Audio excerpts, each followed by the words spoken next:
ನಮಸ್ಕಾರಗಳು. ಶ್ರೀನಿವಾಸೇತಿ ಶ್ರೇಷ್ಠದಯಾ ಪಾತ್ರಂ ಗುಣಾನ್ವಿತಃ ಕೌಶಿಕೋನಂತರಂಗಾರ್ಯ ಶ್ರೀಂ ವಿಜೇತಾಂ ಭುವಿ ನ್ಯಸ್ತಾತ್ಮೀಯಭರಂ ವರಪ್ರದ ಗುರೋ ವೈರಾಗ್ಯ ಭಾಗ್ಯೋ ರಥೋ ವೇದಾಂತಾಮೃತಸಾರವಂತಮನಘಾತ್ ಶ್ರೀ ಶ್ರೀನಿವಾಸಾದ್ ಗುರೋಃ ಶ್ರೀಶೈಲಾನ್ವಯ ಕೌಸ್ತುಭಸ್ಯತನಯಂ ಶ್ರೇಯೋನಿಧೇ ಶ್ರೀನಿಧೇಃ ವಂದೇ ಸಾಧುಕಟಾಕ್ಷಕೇಳಿನಿಲಯಂ ಶ್ರೀಕೃಷ್ಣ ಸದ್ದೇಶಿಕಂ ಶ್ರೀವಾಸರಂಗಪರಕಾಲಮುನಿತ್ರಯಾಪ್ತಲಕ್ಷ್ಮಾತ್ಮರಕ್ಷಣೇತಿ ತ್ವೈಗಾಗಮಾन्तम् आचार्यभक्तिपरिपूतमनर्घशीलं गोपालदेशिकमुनिं गुरुमाश्रयामः। नारायणाख्यतिराजपदाब्जभृङ्गश्रीवासयोगिगुरुणार्पितभारमीशे भक्त्यादिपूर्णवरदारिकृपात्तचिह्नं श्री श्रीनिवासमुनिवर्यमहं प्रपद्ये। श्रीनारायणयोगीन्द्रवरदारिकृपाश्रयं रङ्गेशपादविरतं श्रीनिवासमुनिं भजे। श्रीमान् वेङ्कटनाथार्य कवितार्किककेसरी वेदान्ताचार्यवर्यो मे सन्निधत्तां सदा हृदि यो नित्यमच्युतपदाम्बुजयुग्मरुक्मव्यामोहतस्तरितराणितनाय मेने अस्मद्गुरोर्भगवतोऽस्य देकसिन्धो रामानुजस्य चरणौ विचरणं प्रपद्ये। यदीन्द्रकृतभाष्यार्थाय व्याख्यानेन दर्शिताः परं सुदर्शनार्यं तं वन्दे कुलकुलाधिपं वरदं दुरदाद्रीशं कमलायादयितं दयानिधिं सकलार्थिजनार्थितप्रदं प्रणमामि प्रणतार्तिहारिणम्। त्वानमद्यं निगमान्तभाष्यं निराकृतं येन भयं श्रुतीनां प्रतारितानामबहुश्रुतैस्तं रामानुजं योगिनमाश्रयामः। विभाष्यकृतपन्यस्तो श्रीशैलपते पुरः वेदार्थसङ्ग्रहस्यास्य कुर्मः तात्पर्यदीपिकाम्। ॐ शन्नो मित्रशं वरुणः शन्नो भवत्वर्यमा शन्न इन्द्रो बृहस्पतिः शन्नो विष्णुरुक्रमः। नमो ब्रह्मणे नमस्ते वायो त्वमेव प्रत्यक्षं ब्रह्मासि त्वामेव प्रत्यक्षं ब्रह्म वदिष्यामि ऋतं वदिष्यामि सत्यं वदिष्यामि तन्मामवतु तद्भक्तारमवतु अवतु माम् अवतु भक्तारम्। ॐ शान्ति शान्ति शान्तिः। शेषचायिने निर्मलानन्दकल्याणनिधये विष्णवे नमः।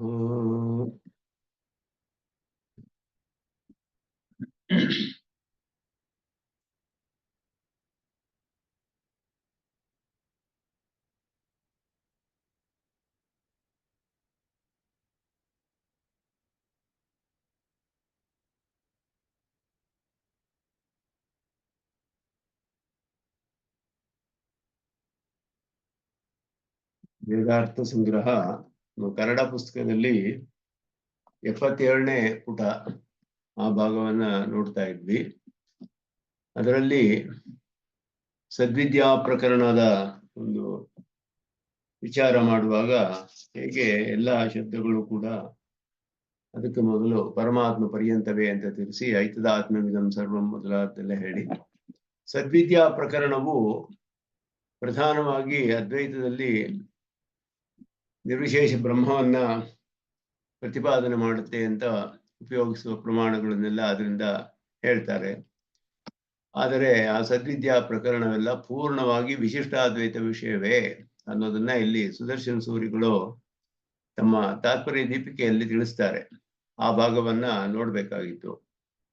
ಅದನ್ನು ಇಲ್ಲಿ ಷಡ್ವಿಧ ತಾತ್ಪರ್ಯ ಲಿಂಗಂ ಚ ಅಸ್ಮತ್ ಪಕ್ಷ ಏವ ಅಸ್ತಿ. ಷಡ್ವಿಧ ತಾತ್ಪರ್ಯ ಲಿಂಗಂ ಅದ್ವೈತ ವಿಷಯಂ ಇತ್ಯೇತತ್ ಅಭ್ಯುಪಗತಂ ತತ್ತು ನ ನಿರ್ವಿಶೇಷ ಅದ್ವೈತ ವಿಷಯಂ ಅಪಿತು ವಿಶಿಷ್ಟಾದ್ವೈತ ವಿಷಯ ಹೇಳಿದ್ರು. ಅದ್ವೈತ ವಿಷಯವೇ ಅನ್ನೋದನ್ನ ನಾವು ಒಪ್ಕೊಳ್ತೀವಿ.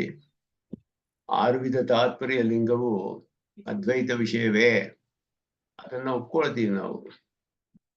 ಆದರೆ ಈ ಅದ್ವೈತ ಅನ್ನೋದು ಯಾವ ರೀತಿಯ ಅದ್ವೈತ? ವಿಶಿಷ್ಟವಾದ ಅದ್ವೈತ ಅಂತ ಸಿದ್ಧಾಂತದಲ್ಲಿ ಹೇಳೋದು. ವಿಶಿಷ್ಟಾದ್ವೈತ ವಿಷಯ ಬರೀ ನಿರ್ವಿಶೇಷ ಅದ್ವೈತ ವಿಷಯವಲ್ಲ, ಸವಿಶೇಷ ಅದ್ವೈತ ಅಥವಾ ವಿಶಿಷ್ಟಾದ್ವೈತ. ಇದು ಸುದರ್ಶನ ಸೂರಿಗಳು ಹೇಳೋದು ಮೊದಲ ಬಾರಿಗೆ ಉಪಯೋಗಿಸುವ ಶಬ್ದ ವಿಶಿಷ್ಟಾದ್ವೈತ ಅಂತ ಹೇಳಿ. ಅದನ್ನ ಹೇಗೆ ಅಂತ ನಿರೂಪಣೆ ಮಾಡ್ತಾರೆ.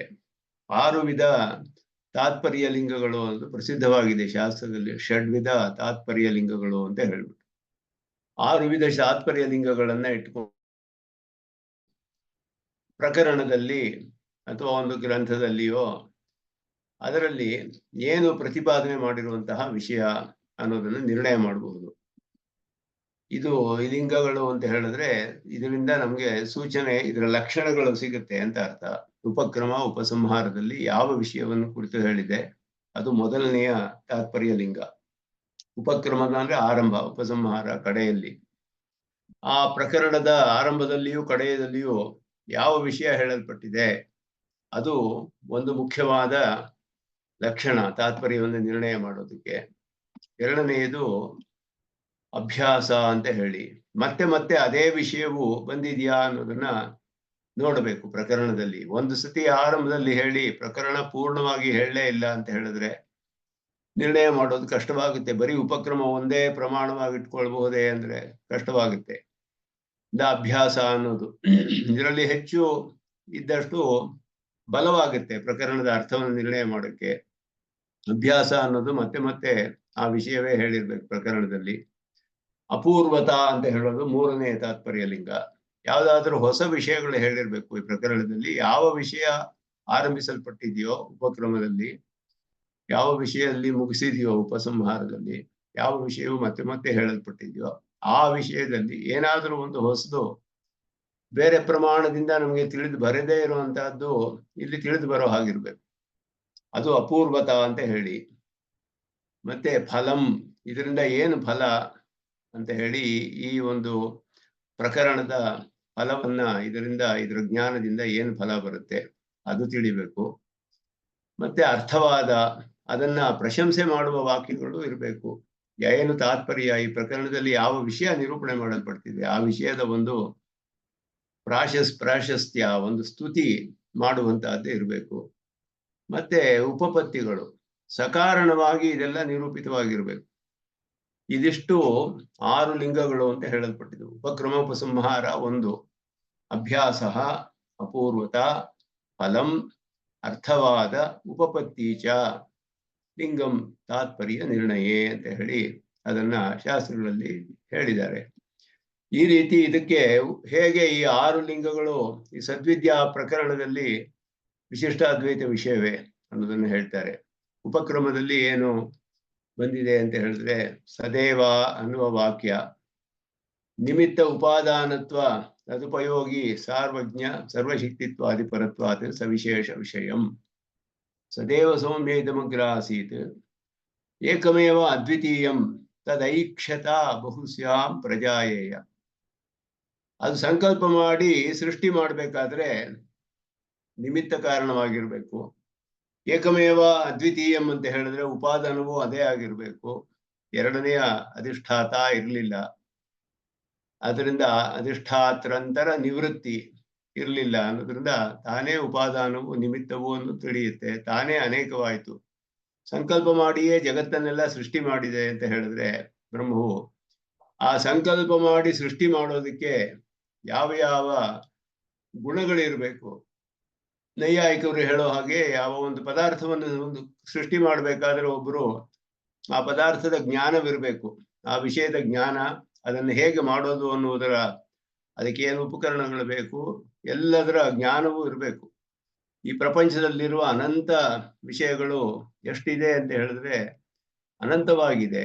ಎಷ್ಟು ಅಂತ ಹೇಳಕ್ಕಾಗೋದಿಲ್ಲ. ಅಷ್ಟು ವೈವಿಧ್ಯವಿದೆ, ಅಷ್ಟು ವೈಚಿತ್ರ್ಯವಿದೆ. ಇಂತಹ ಒಂದು ಪ್ರಪಂಚವನ್ನ ಸಂಕಲ್ಪದಿಂದ ಸೃಷ್ಟಿ ಮಾಡಬೇಕಾದ್ರೆ ಸರ್ವಜ್ಞತ್ವ ಸರ್ವಶಕ್ತಿತ್ವ ಇದೆಲ್ಲ ಇಲ್ಲದೆ ಹೋದ್ರೆ ಸಾಧ್ಯವೇ ಇಲ್ಲ. ಆದ್ದರಿಂದ ಇದರಲ್ಲಿ ಅರ್ಥಸಿದ್ಧ ಅದು ನಿಮಿತ್ತ ಉಪಾದಾನತ್ವ. ಮತ್ತೆ ಇಂತಹ ಸೃಷ್ಟಿಗೆ ನಿಮಿತ್ತವೂ ಉಪಾದಾನವಾಗಬೇಕಾದ್ರೆ ಬೇಕಾದಂತ ಸಾರ್ವಜ್ಞ ಸರ್ವಶಕ್ತಿತ್ವ ಇದೆಲ್ಲವೂ ಕೂಡ ಅದರಲ್ಲಿ ನಮಗೆ ಅರ್ಥಸಿದ್ಧವಾಗೋದ್ರಿಂದ ಇದು ಸವಿಶೇಷ ವಿಷಯಂ, ಸವಿಶೇಷ ವಿಷಯವೇ ಅನ್ನೋ ತಿಳಿಯುತ್ತೆ. ಉಪಸಂಹಾರದಲ್ಲಿ ಹೇಗೆ ಅಂದ್ರೆ ಇದು ಮೊದಲನೇ ತಾತ್ಪರ್ಯ ಲಿಂಗ ಹೇಳ್ತಾ ಇರೋದು. ಉಪಸಂಹಾರದಲ್ಲಿ ತತ್ವಮಸಿ ಇತಿ ಸಾಮಾನಾಧಿಕರಣ್ಯಂ ಪ್ರವೃತ್ತಿ ನಿಮಿತ್ತ ಭೇದೇನ ಏಕಾರ್ಥ ವಿಷಯತ್ವಾತ್ ವಿಶಿಷ್ಟಾದ್ವೈತ ವಿಷಯಂ. ಇದರಲ್ಲಿ ಸಾಮಾನಾಧಿಕರಣ್ಯದಲ್ಲಿ ವ್ಯಾಕರಣದ ಶಾಸ್ತ್ರದ ಪ್ರಕಾರ ಅಲ್ಲಿ ಹೇಳಿರುವ ಹಾಗೆ ನಾವು ವಿಶೇಷಣ ವಿಶೇಷ ಭಾವವನ್ನು ಇಟ್ಕೊಂಡೆ ಸಾಮಾನಾಧಿಕರಣ್ಯವನ್ನ ನಿರೂಪಣೆ ಮಾಡೋದು. ಅದುವೇ ಪ್ರಾಮಾಣಿಕವಾದದ್ದು ಅಂತ ಹೇಳಿಬಿಟ್ಟು ಐಕ್ಯದಲ್ಲಿ ಹೇಳೋದಕ್ಕೆ ಪ್ರಮಾಣವಿಲ್ಲ.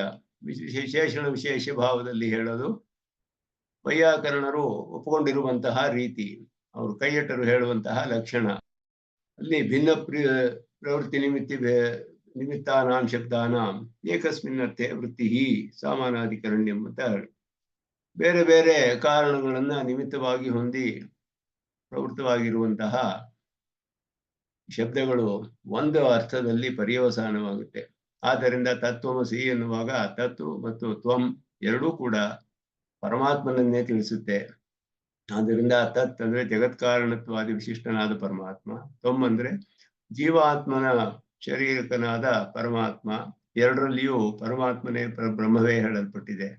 ಇದು ಎರಡರಲ್ಲಿ ಎರಡು ಪದಗಳು ಕೂಡ ವಿಶೇಷಣ ವಿಶಿಷ್ಟ ಭಾವದಿಂದ ವಿಶಿಷ್ಟವಾದ ಪದಾರ್ಥವನ್ನು ತಿಳಿಸುತ್ತೆ. ಆದ್ದರಿಂದ ಇದು ಏಕಾರ್ಥ ವಿಷಯ. ಏಕಾರ್ಥ ವಿಷಯತ್ವಾದ ವಿಶಿಷ್ಟಾದ್ವೈತ ವಿಷಯಂ. ಅದ್ವೈತ ಅನ್ನೋದು ಹೇಗೆ ಅಂದ್ರೆ ಪರಮಾತ್ಮನು ಒಬ್ಬನೇ, ಬ್ರಹ್ಮ ಒಬ್ಬನನ್ನೇ ಎರಡು ಶಬ್ದಗಳು ತಿಳಿಸ್ತಾ ಇದೆ. ಐಕ್ಯ ಅನ್ನೋದು ಬ್ರಹ್ಮನಿಗೂ ಆತ್ಮನಿಗೂ ಐಕ್ಯವಲ್ಲ. ಆತ್ಮನನ್ನು ತನ್ನ ಶರೀರವಾಗಿ ಉಳ್ಳ ಬ್ರಹ್ಮನು, ಜಗತ್ಕಾರಣ ಆದ ಬ್ರಹ್ಮನು ಒಬ್ಬನೇ ಅನ್ನೋದು ಅಲ್ಲಿ ಅದ್ವೈತ. ಅಲ್ಲಿಯೂ ಎರಡರಲ್ಲಿಯೂ ಕೂಡ ವಿಶಿಷ್ಟವಾದ ಪದಾರ್ಥವೇ ತಿಳಿದು ಬರೋದ್ರಿಂದ ವಿಶಿಷ್ಟಾದ್ವೈತ ವಿಷಯವೇ ಇದು. ಮತ್ತೆ ವಿಶಿಷ್ಟೈಕಾರ್ಥಪರಸ್ಯ ತತ್ವಮಸಿ ವಾಕ್ಯಸ್ಯ ಆವೃತ್ತತ್ವಾತ್ ಅಭ್ಯಾಸ ಅಪಿ ಅಸ್ತಿ. ಈ ತತ್ವಮಸಿ ಅನ್ನೋದು ಐತದಾತ್ಮ್ಯಮಿದಂ ಸರ್ವಂ ತತ್ ಸತ್ಯಂ ಸ ಆತ್ಮ ತತ್ವಮಸಿ ಶ್ವೇತಕೇತೋ 9 ಸಲ ಬರುತ್ತೆ ಈ ಪ್ರಕರಣದಲ್ಲಿ. ಇದು ಅಭ್ಯಾಸ ಅನ್ನೋದು ರಿಪಿಟೇಷನ್, ಮತ್ತೆ ಅದೇ ವಿಷಯವು ಹೇಳಲ್ಪಟ್ಟಿದೆ. ಆದ್ದರಿಂದ ಇದರಲ್ಲಿ ವಿಶಿಷ್ಟಾದ್ವೈತದ ಅಭ್ಯಾಸವೂ ಇದೆ. ಮತ್ತೆ ಚಿದಚಿದಾತ್ಮಕ ಪ್ರಪಂಚಸ್ಯ ಬ್ರಹ್ಮ ವಿಶೇಷಣತ್ವಂ ಪ್ರಮಾಣಾಂತರ ಅಗೋಚರಂ ಇತಿ ಅಪೂರ್ವತಾ ಚ ಅಸ್ತಿ. ಚೇತನ ಆತ್ಮಕವಾದ ಪ್ರಪಂಚ, ಈ ಪ್ರಪಂಚವೇನಿದೆಯೋ ಇದೆಲ್ಲ ಬ್ರಹ್ಮನಿಗೆ ವಿಶೇಷಣ ಅನ್ನುವುದು ಪ್ರತ್ಯಕ್ಷ ಅನುಮಾನ ಪ್ರಮಾಣಗಳಿಂದ ತಿಳಿದೇ ಇರುವಂತಹ ವಿಷಯ ಇಲ್ಲಿಯೇ ತಿಳಿಯುವಂತಹದ್ದು. ಇಲ್ಲಿ ಐತದಾತ್ಮ್ಯಂ ಇದಂ ಸರ್ವಂ ಅಂತ ಹೇಳುವಾಗ ಚೇತನಾತ್ಮಕವಾದ ಸಕಲ ಪ್ರಪಂಚವೂ ಅಲ್ಲಿ ಹೇಳಲ್ಪಟ್ಟಿದೆ. ಇದಂ ಸರ್ವಂ ಅನ್ನೋದರಲ್ಲಿ ಇದೆಲ್ಲವೂ ಬ್ರಹ್ಮಾತ್ಮಕವೇ ಅಂತ ಹೇಳಿ ಈ ಪ್ರಪಂಚವು ಬ್ರಹ್ಮನಿಗೆ ವಿಶೇಷಣವಾಗಿದೆ ಅನ್ನುವಂತಹ ಈ ವಿಷಯ ಇಲ್ಲಿ ಬೇರೆ ಪ್ರಮಾಣಗಳಿಂದ ತಿಳಿದು ಬರದೇ ಇರೋದ್ರಿಂದ ಇದರಲ್ಲಿ ಅಪೂರ್ವತಾ ಅನ್ನೋದು ಅದರಿಂದ ತಿಳಿದು ಬರುತ್ತೆ. ಏತದ್ ಅರ್ಥಜ್ಞಾನವತಃ ಇದನ್ನ ತಿಳಿದವರಿಗೆ ಏನು ಫಲ ಅಂದ್ರೆ ತಸ್ಯ ತಾವದೇವ ಚಿರಂ ಯಾವನ್ನ ವಿಮೋಕ್ಷೇಯತ ಸಂಪತ್ಸಿಯೇ ಮೋಕ್ಷೋಪದೇಶಾತ್ ಫಲಂ ಚ ಅಸ್ತಿ. ನಿನಗೆ ಮೋಕ್ಷ ಸಿಗುತ್ತೆ ಅಂತ ಹೇಳಿದೆ. ಈ ಅರ್ಥವನ್ನ, ಈ ಪದಾರ್ಥದ ಈ ವಿಷಯವನ್ನೆಲ್ಲ ತಿಳಿದು ಹೀಗೆ ಉಪಾಸನೆ ಮಾಡಿದವನಿಗೆ ತಸ್ಯ ತಾವದೇವ ಚಿರಂ ಯಾವತ್ತು ನ ವಿಮೋಕ್ಷೆ. ಕರ್ಮಬಂಧ ಹೋಗುವವರಿಗೆ ಅಷ್ಟೇ ಅವನಿಗೆ ವಿಳಂಬ, ಹೋದ ಒಡನೆಯೇ ಮೋಕ್ಷ ಅಂತ ಹೇಳಿಬಿಟ್ಟು ಅಥ ಸಂಪತ್ಸ್ಯತೆ. ತಸ್ಯ ತಾವದೇವ ಚಿರಂ ಯಾವನ್ನ ವಿಮೋಕ್ಷತೆ ಅಥ ಸಂಪತ್ಸ್ಯತೆ. ಫಲವು ಹೇಳಲ್ಪಟ್ಟಿದೆ, ಮೋಕ್ಷ ಫಲ ಹೇಳಲ್ಪಟ್ಟಿದೆ. ಇದು ಬ್ರಹ್ಮವಿದ್ಯೆ ಅನ್ನೋದು ತಿಳಿದು ಬರುತ್ತೆ. ಫಲವು ಹೇಳಿದ ಹಾಗಾಯ್ತು. ಮತ್ತೆ ಏತದ್ ವಿಷಯಸ್ಯ ಪಿತಾಪುತ್ರ ಸಂವಾದ ರೂಪತ್ವಾತ ಅರ್ಥವಾದಶ್ಚ ಅಸ್ತಿ. ಇದರಲ್ಲಿ ಒಂದು ವಿಶೇಷ ಏನು ಅಂದ್ರೆ ಪ್ರಶಂಸಾ ವಾಕ್ಯ. ಇದು ಪಿತಾಪುತ್ರರ ಸಂವಾದ ರೂಪವಾಗಿದೆ. ಅದುವೇ ಇದಕ್ಕೆ ಅರ್ಥವಾದ ಅಂತ ಹೇಳೋದು. ಇಲ್ಲಿ ಏನಂದ್ರೆ ತಂದೆಯಾದವನು ಮಗನಿಗೆ ಕೇಳದೆ ಹೋದ್ರು ಉಪದೇಶ ಮಾಡಬೇಕು ಅಂತ ಹೇಳಿದೆ. ಮಗನು ತಂದೆಯನ್ನೇ ಕೇಳ್ದ, ನೀವೇ ನನಗೆ ಉಪದೇಶ ಮಾಡಿ ಅಂತ ಹೇಳಿ ಅವನಿಗೆ ಮತ್ತೆ ಉಪದೇಶ ಮಾಡ್ತಾರೆ ಅವರು. ಪೂರ್ಣವಾಗಿ ತಂದೆ ಮಗನ ಸಂವಾದ ರೂಪದಲ್ಲಿರುವುದೇ ಇಲ್ಲಿ ಇದು ಒಂದು ವಿಶೇಷ. ಇದು ಒಂದು ಅರ್ಥವಾದ ರೂಪ. ಅದು ಬಹಳ ಶ್ರೇಷ್ಠವಾದದ್ದು ಅನ್ನೋದನ್ನ ತಿಳಿಸ್ತಾ ಇದೆ ಈ ಪ್ರಕರಣ. ಇದು ಅರ್ಥವಾದ ಅಂದ್ರೆ ಎಕ್ಸಾಕ್ಟ್ ಮೀನಿಂಗ್ ಅರ್ಥ ಏನು? ಅರ್ಥವಾದ ಅಂತ ಹೇಳಿದ್ರೆ ಪ್ರಶಂಸಾ ವಾಕ್ಯಗಳು ಅಂತ ಹೆಸರು. ಎಕ್ಸಾಕ್ಟ್ ಆಗಿ ಪ್ರಶಂಸೆ, ವಿಧಿವಾಕ್ಯಗಳನ್ನ ಪ್ರಶಂಸೆ ಮಾಡುವಂತಹದ್ದು. ಅದಕ್ಕೆ ಅರ್ಥವಾದ ವಾಕ್ಯಗಳು ಅಂತ ಹೇಳ್ತಾರೆ. ವಿಧಿಯ ಅರ್ಥಗಳನ್ನೆಲ್ಲ ಮತ್ತೆ ತಿಳಿಸಿ ಇದು ಬಹಳ ಶ್ರೇಷ್ಠವಾದ್ದು, ಇದು ಮಾಡಿ ಇದರಿಂದ ಈ ಪ್ರಯೋಜನ ಬರುತ್ತೆ, ಹೀಗೆಲ್ಲ ಹೇಳುವಂತಹದ್ದು. ವಿಧಿ ಅರ್ಥಗಳನ್ನ ಮತ್ತೆ ತಿಳಿಸೋದು. ವಾದ ಅಂದ್ರೆ ಹೇಳೋದು, ಅದನ್ನ ಹೇಳಿ ಅದನ್ನ ಪ್ರಶಂಸೆ ಮಾಡೋದು ಅದರ ಮೂಲಕ. ಅದಕ್ಕೆ ಅರ್ಥವಾದಗಳು ಅಂತ ಹೇಳ್ತಾರೆ. ಅದು ತಸ್ಮಿನ್ನೇವ ಅರ್ಥೆ ಮೃತ್ ಕಾರ್ಯ ದೃಷ್ಟಾಂತ ಉಪನ್ಯಾಸೇನ ಉಪಪತ್ತಿಷ್ಟ್ಯಾಸ್ತಿ. ಸಕಾರಣವಾಗಿ ನಿರೂಪಣೆ ಮಾಡಲ್ಪಟ್ಟಿದೆ. ಬ್ರಹ್ಮನೇ ಉಪಾದಾನ ಕಾರಣತ್ವ ಪ್ರಧಾನವಾಗಿ ಇಲ್ಲಿ ಹೇಳುವಾಗ ಯಥಾ ಏಕೇನ ಮೃತ್ಪಿಂಡೇನ ಸರ್ವಂ ಮೃಣ್ಮಯಂ ವಿಜ್ಞಾತಂ ಸ್ಯಾತ್, ಇದು ಉಪಪತ್ತಿ ಅಂತ ಹೇಳೋದು. ಇದು ಉದಾಹರಣೆಗಳು ದೃಷ್ಟಾಂತಗಳನ್ನೆಲ್ಲ ಕೊಟ್ಟು ಈ ರೀತಿ ಒಂದನ್ನು ತಿಳಿದ್ರೆ ಎಲ್ಲವನ್ನು ತಿಳಿಬಹುದು. ಸಕಾರಣವಾಗಿ ನಿರೂಪಣೆ ಮಾಡಿದೆ. ಒಂದೊಂದು ಖಂಡದಲ್ಲಿಯೂ ಒಂದೊಂದು ಉದಾಹರಣೆಗಳನ್ನು ಕೊಟ್ಟು, ಹೇಗೆ ನದಿಗಳೆಲ್ಲ ಹೋಗಿ ಸಮುದ್ರದಲ್ಲಿ ಸೇರೋದಾಗ್ಲಿ, ಒಂದು ಪಕ್ಷಿ ವಿಷಯದಾಗಲಿ, ಅನೇಕ ಉದಾಹರಣೆ ದೃಷ್ಟಾಂತಗಳೆಲ್ಲ ಕೊಟ್ಟು ಒಂದು ಮರದಲ್ಲಿ ಹೇಗೆ ಒಂದರಿಂದ ಎಲ್ಲ ತಿಳಿಯಬಹುದು. ನೆಗ್ರೋಧ ವೃಕ್ಷ, ಅದರ ಬೀಜವನ್ನು ತೆಗೆದುಕೊಂಡು ಅದು ನಮ್ಮ ಕಣ್ಣು ಕಾಣದೇ ಇರೋದ್ರಿಂದ ಎಂತಹ ನೆಗ್ರೋಧ ವೃಕ್ಷ ಬೆಳೆದು ಬಂದಿದೆ. ಎಲ್ಲ ದೃಷ್ಟಾಂತಗಳು ಉಪಪತ್ತಿಗಳು. ಅದರಿಂದ ಒಂದು ನ್ಯಾಯವಾದ ರೀತಿಯಲ್ಲಿ ದೃಷ್ಟಾಂತಗಳ ಮೂಲಕ ಇದನ್ನೆಲ್ಲ ನಿರೂಪಣೆ ಮಾಡಲಾಗಿರೋದು. ಇದು ಉಪಪತ್ತಿ ಅಂತ ಹೇಳುವಂತಹದ್ದು ಒಂದು ತಾತ್ಪರ್ಯ ಲಿಂಗ. ಈ ರೀತಿ 6 ವಿಧವಾದ ತಾತ್ಪರ್ಯ ಲಿಂಗಗಳು: ಉಪಕ್ರಮ, ಉಪಸಂಹಾರ, ಅಭ್ಯಾಸ, ಅಪೂರ್ವತ, ಫಲ, ಅರ್ಥವಾದ ಮತ್ತೆ ಉಪಪತ್ತಿ. ಎಲ್ಲವೂ ವಿಶಿಷ್ಟಾದ್ವೈತ ವಿಷಯವೇ. ಇಲ್ಲಿ ಹೇಳಲ್ಪಟ್ಟಿರೋದು ಇತಿ ಷಡ್ವಿಧ ತಾತ್ಪರ್ಯ ಲಿಂಗಂ ವಿಶಿಷ್ಟಾದ್ವೈತ ವಿಷಯಂ ಯಾಶಯ ಇತಿ ಅನ್ವಯ. ಎಲ್ಲವೂ ವಿಶಿಷ್ಟಾದ್ವೈತ ವಿಷಯವನ್ನೇ ಸ್ಪಷ್ಟವಾಗಿ ತಿಳಿಸುತ್ತೆ. ಇಲ್ಲೆಲ್ಲಿಯೂ ನಿರ್ವಿಶೇಷ ಬ್ರಹ್ಮನ ಚಿಹ್ನೆ ಇಲ್ಲ ಇದು ಯಾವುದರಲ್ಲಿಯೂ ಕೂಡ. ಆದ್ದರಿಂದ ಇದು ವಿಶಿಷ್ಟಾದ್ವೈತ ಪರ. ಏವಂ ಸದ್ವಿದ್ಯಾಯ ಸವಿಶೇಷ ಪರತ್ವ ಮುಕ್ತಂ. ಹೀಗೆ ಸದ್ವಿದ್ಯೆ ಅನ್ನುವುದು ಸವಿಶೇಷ ವಿಷಯವೇ ಅನ್ನೋದನ್ನ ನಿರೂಪಣೆ ಮಾಡಿದ್ರು. ಈಗ ಮುಂದೆ ಪರೀಕ್ಷೆ ಮಾಡ್ತಾರೆ. ಅದಕ್ಕೆ ಮೇಲೆ ಶೋಧಕ ವಾಕ್ಯಗಳ ವಿಷಯ. ಇಲ್ಲಿ ವೇದ ವಾಕ್ಯಗಳ, ಉಪನಿಷತ್ತಿನ ವಾಕ್ಯಗಳ ಅರ್ಥವೇ, ಇಲ್ಲಿ ವಾಕ್ಯಾರ್ಥವೇ ಮಾಡಲ್ಪಡ್ತಾ ಇರೋದು ಇದರಲ್ಲಿ, ಈ ಗ್ರಂಥದಲ್ಲಿ. ಮುಂದೆ ಶೋಧಕ ವಾಕ್ಯಗಳು ಅಂದ್ರೆ ಸ್ವರೂಪಪರವಾದ ವಾಕ್ಯಗಳು, ಸ್ವರೂಪವನ್ನು ಶೋಧಿಸುವಂತಹ ವಾಕ್ಯಗಳು, ತತ್ವ ಸ್ವರೂಪವನ್ನ ತಿಳಿಸುವ ವಾಕ್ಯಗಳಿಗೆ ಶೋಧಕ ವಾಕ್ಯಗಳು ಅಂತ ಹೆಸರು. ಶೋಧಕ ವಾಕ್ಯಾನಿ ಅಪಿ ನಿರವದ್ಯಂ ಸರ್ವ ಕಲ್ಯಾಣ ಗುಣಾಕರಂ ಪರಂ ಬ್ರಹ್ಮ ಶೋಧಯಂತಿ.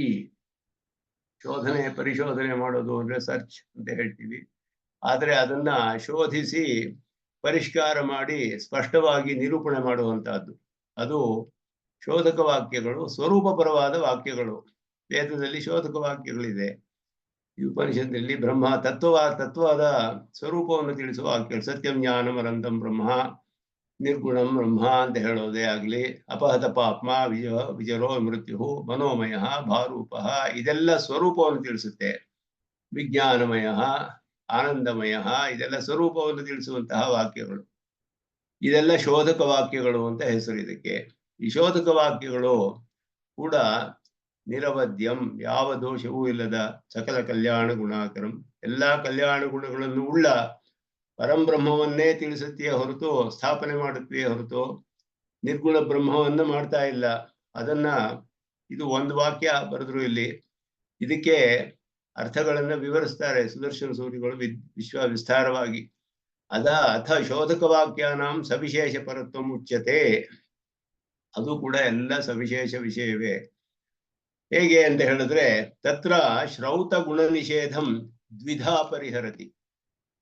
ಶ್ರುತಿಯಲ್ಲಿ ಗುಣ ನಿಷೇಧವಿದೆ ಅಂತ ಏನು ಹೇಳ್ತಾರೋ ಅದು ಗುಣ ನಿಷೇಧವಲ್ಲ ಅನ್ನೋದನ್ನ 2 ರೀತಿಯಲ್ಲಿ ಪರಿಹಾರ ಮಾಡ್ತಾರೆ ಭಾಷ್ಯಕಾರರು. ಒಂದು ನಿರವದ್ಯಂ ಅಂತ ಹೇಳೋದ್ರಿಂದ, ಇನ್ನೊಂದು ಸರ್ವ ಕಲ್ಯಾಣ ಗುಣಾಕರಂ. 2 ಪದಗಳಿಂದ ಇದು ಶ್ರುತಿಯಲ್ಲಿ ತಿಳಿದು ಬರುವಂತಹ ಗುಣ ನಿಷೇಧ ಹೇಳುವ ಹಾಗೆ ಯಾವ ಇದೆಯೋ ವಾಕ್ಯಗಳು, ಶಬ್ದಗಳು, ಅದು ಗುಣ ನಿಷೇಧವನ್ನು ಮಾಡ್ತಾ ಇಲ್ಲ ಅನ್ನೋದನ್ನ 2 ಪದಗಳಿಂದ ಹೇಳಿದ್ರು. ಅದಕ್ಕೇನ್ ಅರ್ಥ ಅಂದ್ರೆ, ಒಂದು ನಿರವದ್ಯಂ ಅನ್ನೋದು ಒಂದು ಅರ್ಥ, ಸಕಲ ಕಲ್ಯಾಣ ಗುಣಾಕರಂ. ಈ ರೀತಿಯಲ್ಲಿ ನಿರ್ಗುಣ ವಾಕ್ಯಗಳಿಗೆ ಅರ್ಥ ಮಾಡ್ಬೇಕು ಅಂತ ಅರ್ಥ ಮಾಡ್ತಾ ಇದ್ದಾರೆ ಇಲ್ಲಿ. ಅದು ಹೇಗೆ ಅನ್ನೋದನ್ನ ವಿವರಿಸ್ತಾರೆ ಇವರು. ನ್ಯಾಯಗಳನ್ನೆಲ್ಲ ಸಂಚಾರ ಮಾಡಿ, ಸಾಮಾನ್ಯ ನಿಷೇಧ ವಿಶೇಷ ಉಪಸ್ಥಾಪಕೆ ಸತಿ ತತ್ರ ಪರ್ಯವಸ್ಯತಿ ಇತಿ ಛಾಗೋವ ಮಂತ್ರವರ್ಣಾತಿಥಿ ನ್ಯಾಯ. ಪೂರ್ವಮೀಮಾಂಸಾ ನ್ಯಾಯ. ಪೂರ್ವಮೀಮಾಂಸೆಯಲ್ಲಿ, ಪೂರ್ವಕಾಂಡದಲ್ಲಿ, ವೇದಗಳಲ್ಲಿ ಈ ರೀತಿ ಅನೇಕ ಗೊಂದಲಗಳು ಬರುತ್ತೆ. ಎಂದು ಸಾಮಾನ್ಯವಾದ ನಿಷೇಧ ಅಂದ್ರೆ ಜನರಲ್ ಆಗಿ ಒಂದು ಮಾಡಬಾರ್ದು ಅಂತ ಹೇಳುವಂತಹದ್ದು, ನಿಷೇಧಿಸಿರುವಂತಹದ್ದು. ಶ್ರುತಿಯಲ್ಲಿ ಇರೋದೆಲ್ಲ ನಿಷೇಧ, ವಿಧಿ, ನಿಷೇಧ ಎರಡೇ. ವಿಧಿ ನಿಷೇಧ, ನಿಷೇಧ ವಾಕ್ಯಗಳಿದೆ, ವಿಧಿ ವಾಕ್ಯಗಳಿದೆ. ಕೆಲವು ಸತಿ ಏನಾಗುತ್ತೆ ಅಂತ ಹೇಳಿದ್ರೆ, ನಿಷೇಧ ವಾಕ್ಯವು ಯಾವ ವಿಷಯವನ್ನು ಹೇಳ್ತಿದ್ಯೋ ಈ ವಿಧಿ ವಾಕ್ಯದ ವಿಷಯವು ಅದರಲ್ಲೇ ಸೇರಿರೋ ಹಾಗೆ ಕಂಡು ಬರುತ್ತೆ. ಅಂದ್ರೆ ನಿಷೇಧ ವಾಕ್ಯದಲ್ಲಿಯೇ ವಿಧಿಯಲ್ಲಿ ಹೇಳಿರೋದು ಕೂಡ ಸೇರಿರೋ ಹಾಗಿದೆ. ಆಗ ವಿರೋಧ ಬರುತ್ತೆ. ಇಲ್ಲಿ ನಿಷೇಧ ಮಾಡಿಸಿ ಅಲ್ಲಿ ಹೇಗೆ ಅದನ್ನು ವಿಧಿಸಕ್ಕೆ ಸಾಧ್ಯ ಅಂತ ಹೇಳ್ಬಿಟ್ಟು. ಇದು ಲೌಕಿಕವಾಗಿ ನಾವು ಅನೇಕವಾಗಿ ನೋಡಬಹುದು. ಈಗ ತಿರುಮಲೆಯಲ್ಲಿ ಸನ್ನಿಧಿಗೆ ಯಾರಿಗೂ ಪ್ರವೇಶವಿಲ್ಲ, ನಿಷೇಧ ವಾಕ್ಯ ಇದು. ಯಾರಿಗೂ ಪ್ರವೇಶವಿಲ್ಲ, ಯಾರಿಗೂ ಅನ್ನೋದ್ರಲ್ಲಿ ಎಲ್ಲರೂ ಸೇರಿರ್ತಾರೆ. ಆದ್ರೆ ಅರ್ಚಕರಿಗೆ ಮಾತ್ರ ಪ್ರವೇಶವಿದೆ ಅನ್ನೋದು ವಿಧಿ. ಅದೇನು ಅರ್ಚಕರಿಗೆ ಪ್ರವೇಶ ಇದೆ ಅನ್ನೋದು ಯಾರಿಗೂ ಪ್ರವೇಶ ಇಲ್ಲ ಅನ್ನೋ ಸಾಮಾನ್ಯ ನಿಷೇಧಕ್ಕೆ ಅದು ಹೊರತಾಯ್ತು. ಅದಕ್ಕೆ ಎಕ್ಸೆಪ್ಷನ್ ಅಂತ ಹೇಳೋದು. ಇದು ಸಾಮಾನ್ಯ ನಿಷೇಧ, ಯಾರಿಗೂ ಪ್ರವೇಶವಿಲ್ಲ ಅನ್ನೋದು. ಎಲ್ಲರೂ ಸೇರ್ಬಿಟ್ಟಿದ್ದಾರೆ. ಆದ್ರೆ ವಿಶೇಷ ಉಪಸ್ಥಾಪಕ ಏನೋ ವಿಶೇಷವಾದ ವಿಧಿ, ಅರ್ಚಕರಿಗೆ ಪ್ರವೇಶ ಇದೆ, ಅದು ವಿಶೇಷವಾದ ವಿಧಿ. ಇದು ಎರಡು ನೋಡ್ಕೊಂಡು ನಾವು ಶ್ರುತಿಗಳಲ್ಲಿ ಈ ರೀತಿ ಅನೇಕ ಬರುತ್ತೆ. ಹೀಗೆ ಹೇಳುವಾಗ ಸಾಮಾನ್ಯ ನಿಷೇಧವು ವಿಶೇಷ ವಿಧಿಯಲ್ಲಿ ಪರ್ಯವಸಾನವಾಗುತ್ತೆ. ವಿಶೇಷ ವಿಧಿ ಇದಕ್ಕೆ ಹೊರತಾಗಿದೆ ಅಂತ ಅರ್ಥ. ಪರ್ಯವಸಾನ ಅಂದ್ರೆ ಇಂಗ್ಲಿಷ್ ಅಲ್ಲೂ every rule has an exception ಅಂತಾರಲ್ಲ ಹಾಗೆ. ಅಬ್ಸಲ್ಯೂಟ್ಲಿ ಅದೇ ಅರ್ಥವೇ. ಅದನ್ನೇ ಇಲ್ಲಿ ಸಾಮಾನ್ಯ ವಿಶೇಷ ನ್ಯಾಯ ಅಂತ ಹೇಳೋದು. ಛಾಗೋವ ಮಂತ್ರವರ್ಣಾತ್ ಅಂತ ಹೇಳಿದ್ರು. ಅದರಲ್ಲಿ ಅದೇನ್ ಹೇಳಿದೆ ಅಂದ್ರೆ, ಯಾವುದು ಒಂದು ಪಶುವನ್ನ ಅಗ್ನಿಶೋಮಿಯಂ ಪಶು ಮಾಲಭೇತ, ಪಶು ಅಂತ ಹೇಳಿದ್ರೆ ಯಾವುದು ಗೊತ್ತಾಗ್ಲಿಲ್ವಲ್ಲ. ಛಾಗೋವ ಮಂತ್ರ ಛಾಗ ಅಂತ ಹೇಳಿದ್ರು. ಆಡು ಅಂತ ಅದನ್ನ ಸ್ಪಷ್ಟವಾಗಿ ತಿಳಿಸ್ತಾರೆ. ಪಶು ಅನ್ನೋದು ಸಾಮಾನ್ಯವಾಗಿ ಹೇಳಿರೋದು, ಛಾಗ ಅದು ಒಂದು. ಇನ್ನೊಂದು ಇದು ಸಾಮಾನ್ಯ ವಿಶೇಷ ಅಂತ ಹೇಳೋದು. ಸಾಮಾನ್ಯವಾಗಿ ಪಶು ಅಂತ ಹೇಳಿದ್ರು ಛಾಗ ಅನ್ನುವ ವಿಶೇಷದಲ್ಲಿ ಬರುತ್ತೆ. ಸಾಮಾನ್ಯ ವಿಶೇಷ ಉಪಸ್ಥಾಪಕಕ್ಕೆ ಬೇರೆ ಇನ್ನೊಂದು, ಇದು ಎಕ್ಸೆಪ್ಷನ್ ಅಲ್ಲ, ಇದು ನಾನು ಹೇಳಿದ್ದು ಇದು ಮುಂದೆ ಬರುತ್ತೆ. ಇದು ಸಾಮಾನ್ಯ ನಿಷೇಧ ಮತ್ತೆ ವಿಧಿ ಅನ್ನೋದು ವಿಶೇಷ ಉಪಸ್ಥಾಪಕೆ ಸತಿ ತತ್ರ ಪರ್ಯವಸ್ಯತಿ ಅಂತ ಹೇಳಿದ್ರು. ವಿಶೇಷ ಸಾಮಾನ್ಯ ವಿಶೇಷ ನ್ಯಾಯ ಅಂತ ಇದಕ್ಕೆ ಹೆಸರು. ಜನರಲ್ ಟರ್ಮ್ಸ್ ಎಂಡ್ ಇನ್ ಸ್ಪೆಸಿಫಿಕ್ ಟರ್ಮ್ ಅಂತ ಅರ್ಥ. ತತ್ವಮಸಿಲಿ ಹಾಗೆಯೇ ಐದದಾತ್ಮ್ಯಂ ಇದಂ ಸರ್ವಂ ಅಂದಾಗ ಎಲ್ಲವೂ ಬ್ರಹ್ಮಾತ್ಮಕವೇ ಅನ್ನೋದು, ತ್ವಂ ತತ್ವಮಸಿ ಅಂತ ಹೇಳಿದಾಗ ನೀನು ಬ್ರಹ್ಮಾತ್ಮಕನೇ ಅನ್ನೋದು ವಿಶೇಷ ಉಪಸ್ಥಾಪಕ. ಎಲ್ಲವೂ ಬ್ರಹ್ಮಾತ್ಮಕವೇ, ನೀನು ಬ್ರಹ್ಮಾತ್ಮಕನೇ. ಇದು ಸಾಮಾನ್ಯ ವಿಶೇಷ ನ್ಯಾಯ ಅಂತ ಒಂದು. ಅದರಲ್ಲಿ ಅದನ್ನ ಇಲ್ಲಿ ನೋಡಬಹುದು. ಒಂದು. ಎರಡನೆಯದು ನಿಷೇಧದಲ್ಲಿ ವಿಧಿ ಇದ್ದರೆ ಆ ವಿಧಿಯನ್ನ ಎಕ್ಸೆಪ್ಷನ್, ಅದು ಎರಡನೆಯದು ರೂಲ್. ನಾನು ಹೇಳಿದ್ದು ಎರಡನೆಯ ನ್ಯಾಯ. ಇಲ್ಲಿ ಹೇಳುವಾಗ ಇಲ್ಲಿ ಸಾಮಾನ್ಯ ವಿಶೇಷ ನ್ಯಾಯವನ್ನೇ ಹೇಳ್ತಾರೆ. ಅಪಹತ ಪಾಪ್ಮ ಅಂತ ಗುಣಗಳು, ಹೇಯ ಗುಣಗಳು ನಿಷೇಧಿಸಲ್ಪಟ್ಟಿದೆ. ವಿಶೇಷ ಉಪಸ್ಥಾಪಕೆ ಅಂದ್ರೆ ವಿಶೇಷ ನಿಷೇಧ ಉಪಸ್ಥಾಪಕೆ ಅಂತ ಅರ್ಥ. ಆದ್ರಿಂದ ಇಲ್ಲಿ ನಾನು ಮೊದಲು ಹೇಳಿದ್ದು ಎರಡನೆಯ ರೂಲ್, ಅದು ಮುಂದೆ ಬರುತ್ತೆ. ಇದು ಮೊದಲನೆಯ ರೂಲ್ಗೆ ಸಾಮಾನ್ಯ ವಿಶೇಷ ನ್ಯಾಯ. ಇದು every rule has an exception ಅಲ್ಲ. ಇದು ಏನಂದ್ರೆ ಜನರಲ್ ಟರ್ಮ್ಸ್ ಎಂಡ್ ಇನ್ ಸ್ಪೆಸಿಫಿಕ್ ಟರ್ಮ್ ಅನ್ನೋದು ರೂಲ್. ಸಾಮಾನ್ಯವಾದ ನಿಷೇಧ ವಿಶೇಷವಾದ ನಿಷೇಧದಲ್ಲಿ ಪರ್ಯವಸಾನವಾಗುತ್ತೆ ಅಂತ ಇಲ್ಲಿ ಅರ್ಥ ಮಾಡ್ಕೋಬೇಕು. ವಿಶೇಷ ಉಪಸ್ಥಾಪಕೆ ಅಂತ ಹೇಳಿದ್ರೆ ಸಾಮಾನ್ಯವಾಗಿ ನಿಷೇಧಿಸಿರೋದೇನು, ನಿರ್ಗುಣ ಅಂತ ಹೇಳಿದೆ ಶ್ರುತಿ. ನಿರ್ಗುಣ ಅಂತ ಹೇಳಿದ್ರೇನು, ಗುಣವೇ ಇಲ್ಲ ಅಂತ ಅರ್ಥ. ಗುಣವೇ ಇಲ್ಲ ಅನ್ನೋದು ಏನ್ ಹೇಳುತ್ತೆ, ಅದು ಒಂದು ಗುಣವೂ ಇಲ್ಲವೇ ಅಂದ್ರೆ ಇನ್ನೊಂದು ಶ್ರುತಿ ಹೇಳ್ತು, ಅಪಹತ ಪಾಪ್ಮ ವಿಜರಹ ವಿಮೃತ್ಯು ವಿಶೋಕಃ ವಿಜಿಘತ್ಸಹ, ದೋಷವಿಲ್ಲ, ಜರೆ ಇಲ್ಲ, ಇದಿಲ್ಲ, ಹಸುವಿಲ್ಲ, ಬಾಯಾರಿಕೆ ಇಲ್ಲ, ಈ ರೀತಿ ಹೇಳ್ತು ಶ್ರುತಿ. ಈ ಗುಣವಿಲ್ಲ ಅಂತ ಹೇಳೋದು ಈ ದೋಷವಿಲ್ಲ ಮೊದಲಾದ ವಿಶೇಷ ವಿಷಯವನ್ನು ತಿಳಿಸುತ್ತೆ ಅಂತ ಅರ್ಥ. ಸಾಮಾನ್ಯ ವಿಶೇಷ. ಗುಣವೇ ಇಲ್ಲ ಅಂತ ಹೇಳಿದ್ರೆ ಹೇಯ ಗುಣಗಳಿಲ್ಲ ಅನ್ನೋದರಲ್ಲಿ ಪರ್ಯವಸಾನವಾಗುತ್ತೆ. ಅದು ಸಾಮಾನ್ಯವಾದ ನಿಷೇಧ, ಗುಣವಿಲ್ಲ ಅಂತ ಹೇಳೋದು. ವಿಶೇಷ ಉಪಸ್ಥಾಪಕ ಅಂದ್ರೆ ವಿಶೇಷ ನಿಷೇಧದ ಉಪಸ್ಥಾಪಕ. ದೋಷವಿಲ್ಲ ಅಂತ ಹೇಳೋದು ವಿಶೇಷವಾಗಿ ಯಾವ ಗುಣ ಇಲ್ಲ ಅನ್ನೋದನ್ನ ತೋರಿಸುತ್ತೆ ನಮ್ಗೆ. ಅಪಹತ ಪಾಪಮತ್ವ, ವಿಜರಹ, ಜರೆ ಇಲ್ಲ, ಮೃತ್ಯು ಇಲ್ಲ, ಶೋಕವಿಲ್ಲ, ಇದೆಲ್ಲ ಹೇಳ್ತಾ ಇರೋದ್ರಿಂದ ಈ ರೀತಿಯಾದ ಹೇಯ ಗುಣಗಳು ಇಲ್ಲ ಅನ್ನೋದು ಅಲ್ಲಿ ನಿರ್ಗುಣ ವಾಕ್ಯಕ್ಕೆ ಅರ್ಥ ಅನ್ನೋದು ಸಾಮಾನ್ಯ ವಿಶೇಷ ನ್ಯಾಯ ಅಂತ. ಇದು ಬ್ರಹ್ಮನ ವಿಷಯದಲ್ಲೂ ಹೇಳೋದು, ಜಗತ್ಕಾರಣ ವಿಷಯದಲ್ಲಿ ಸದೇವ ಇದಮಗ್ರ ಆಸೀತ್, ಎಲ್ಲ ಸತ್ತು, ಆಕಾಶ, ಜ್ಯೋತಿ ಮೊದಲಾದ ಶಬ್ದಗಳಿಂದ ಬ್ರಹ್ಮ, ಆತ್ಮ, ಈ ಸಾಮಾನ್ಯ ಶಬ್ದಗಳೆಲ್ಲ ಜಗತ್ಕಾರಣ ಅಂತ ಹೇಳಿ, ಏಕ ನಾರಾಯಣ ಏಕ ಏವ ಆಸೀತ್ ಅಂತ ಹೇಳುವಾಗ ನಾರಾಯಣನೇ ಜಗತ್ಕಾರಣ ಅಂತ ಹೇಳಿದಾಗ ಸಾಮಾನ್ಯ ವಿಶೇಷ ನ್ಯಾಯ, ಸಾಮಾನ್ಯವಾದ ಹೇಳಿರೋದು ವಿಶೇಷದಲ್ಲಿ ಪರ್ಯವಸಾನ. ಇಲ್ಲಿ ನಿಷೇಧ ವಾಕ್ಯಗಳನ್ನ ನಾವು ನೋಡ್ತಿರೋದ್ರಿಂದ ನಿರ್ಗುಣ ವಾಕ್ಯಗಳಿಗೆ ಸಾಮಾನ್ಯ ನಿಷೇಧ ಅಂತ ಹೇಳಿದ್ರು. ಸಾಮಾನ್ಯ ವಿಧಿ ವಿಶೇಷ ವಿಧಿಯಲ್ಲಿ ಪರ್ಯವಸಾನ, ಸಾಮಾನ್ಯ ನಿಷೇಧ ವಿಶೇಷ ನಿಷೇಧದಲ್ಲಿ ಪರ್ಯವಸಾನ. ಹಾಗ ಅರ್ಥ ಮಾಡ್ಕೊಳ್ಬೇಕು. ಇಲ್ಲಿ ವಿಶೇಷ ಉಪಸ್ಥಾಪಕೆ ಅಂತ ಹೇಳಿದಾಗ ಈ ನಿರ್ಗುಣ ವಾಕ್ಯಗಳನ್ನು ನೋಡ್ತಿರೋದ್ರಿಂದ ನಿಷೇಧ ಮಾಡ್ತಾರೆ, ನಿಷೇಧ ಅನ್ನೋದನ್ನು ಉಪಯೋಗಿಸಿದ್ದಾರೆ ವ್ಯಾಖ್ಯಾನದಲ್ಲಿ. ಸಾಮಾನ್ಯ ನಿಷೇಧ ವಿಶೇಷ ಉಪಸ್ಥಾಪಕೆ ಸತಿ. ಆದ್ರಿಂದ ಇಲ್ಲಿ ಹೀಗೆ ಚಾಗೋವಾ ಮಂತ್ರವರ್ಣಾತ್ ಅನ್ನುವ ನ್ಯಾಯವನ್ನು ಹೇಳಿದ್ರು.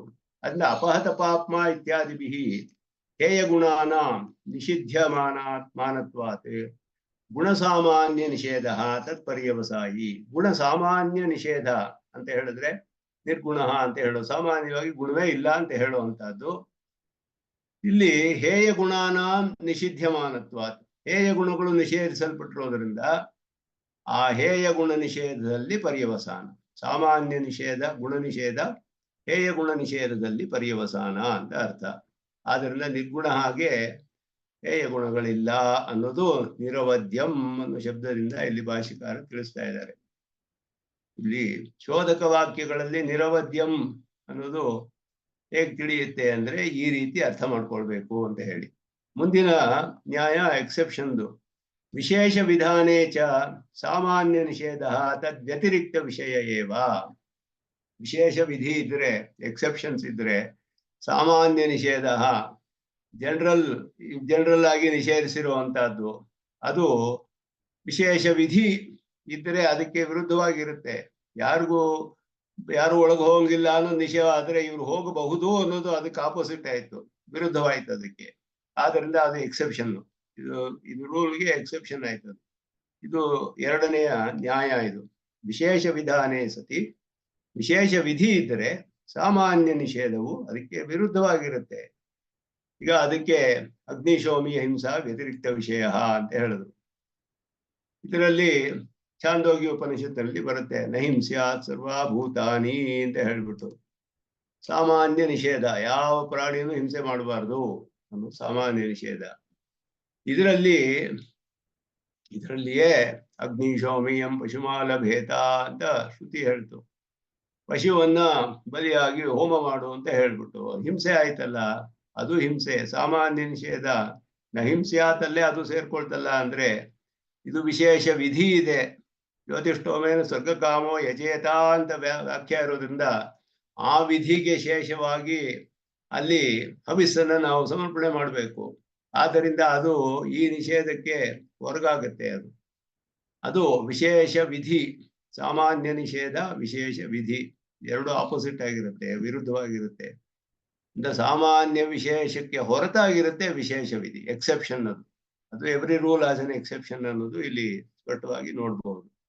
ಅದರಿಂದ ಯಾರನ್ನು ಹಿಂಸೆ ಮಾಡಬಾರ್ದು ಅಂದ್ರೆ ಯಜ್ಞದಲ್ಲಿ ಹಿಂಸೆಗೆ ವಿಧಿ ಇರೋದ್ರಿಂದ ಮಾಡಬೇಕು ಅನ್ನೋದು ಹೇಳಲ್ಪಟ್ಟಿದೆ. ಆ ರೀತಿಯಲ್ಲಿ ಅದಕ್ಕೆ ಬ್ರಹ್ಮನ ಗುಣಗಳ ವಿಷಯದಲ್ಲಿ ಹೇಳ್ತಾರೆ, ಸತ್ಯಕಾಮ ಸತ್ಯ ಸಂಕಲ್ಪ ಇತ್ಯಾದಿಭಿ ಮಂಗಳ ಗುಣ ವಿಧಾನೇ ಸತಿ ಗುಣ ನಿಷೇಧ ತದ್ವ್ಯತಿರಿಕ್ತ ವಿಷಯ. ನಿರ್ಗುಣ ಅಂತ ಹೇಳಿದ್ರೆ ಗುಣವಿಲ್ಲ ಅಂತ ಹೇಳಿದ್ರೆ, ಸತ್ಯ ಸಂಕಲ್ಪ ಅಂತ ಹೇಳಿದೆ, ಸತ್ಯಕಾಮ ಅಂತ ಹೇಳಿದೆ, ಎಲ್ಲ ಈ ಗುಣಗಳೆಲ್ಲ ಹೇಳಿದೆಯಲ್ಲ. ಅಂದ್ರೆ ಒಂದು ಗುಣ ಇಲ್ಲ ಅಂತ ಹೇಳ್ತು, ಇನ್ನೊಂದು ಗುಣ ಇದೆ ಅಂತ ಹೇಳಿದ್ರೆ ಗುಣ ಇದೆ ಅನ್ನೋದು ಇದಕ್ಕೆ ಎಕ್ಸೆಪ್ಷನ್ ಆಗುತ್ತೆ. ನಿರ್ಗುಣ ಅನ್ನೋದು ಗುಣವೇ ಇಲ್ಲ ಅನ್ನೋದು, ಹೇಯ ಗುಣಗಳಿಲ್ಲ ಅನ್ನೋದರಲ್ಲಿ ಪರ್ಯವಸಾನ.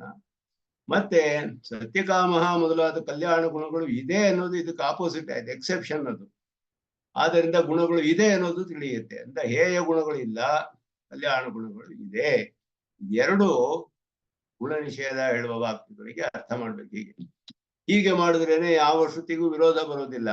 ನಿರ್ಗುಣ ಅನ್ನೋದಕ್ಕೂ ನ್ಯಾಯಗಳಿದೆ. ಪೂರ್ವಮೀಮಾಂಸಾ ನ್ಯಾಯ, ಇದೆರಡಕ್ಕೂ ಪೂರ್ವಮೀಮಾಂಸಾ ನ್ಯಾಯವೇ ಇದೆ. ಆದ್ದರಿಂದ ಪೂರ್ವಮೀಮಾಂಸಾ ನ್ಯಾಯದಲ್ಲಿ ಅಂತೆ ಇಲ್ಲಿ ಮೊದಲು ಒಂದು ಛಾಗೋ ಮಂತ್ರವರ್ಣಾತ್ ಅಂತ ಹೇಳಿದ್ರು, ಎರಡನೇದು ಅಗ್ನಿಶೋಮಿಯ ಹಿಂಸಾ ವ್ಯತಿರಿಕ್ತ ವಿಷಯ, ಇದೆಲ್ಲ ಪೂರ್ವಮೀಮಾಂಸಾ ನ್ಯಾಯಗಳೇನೆ.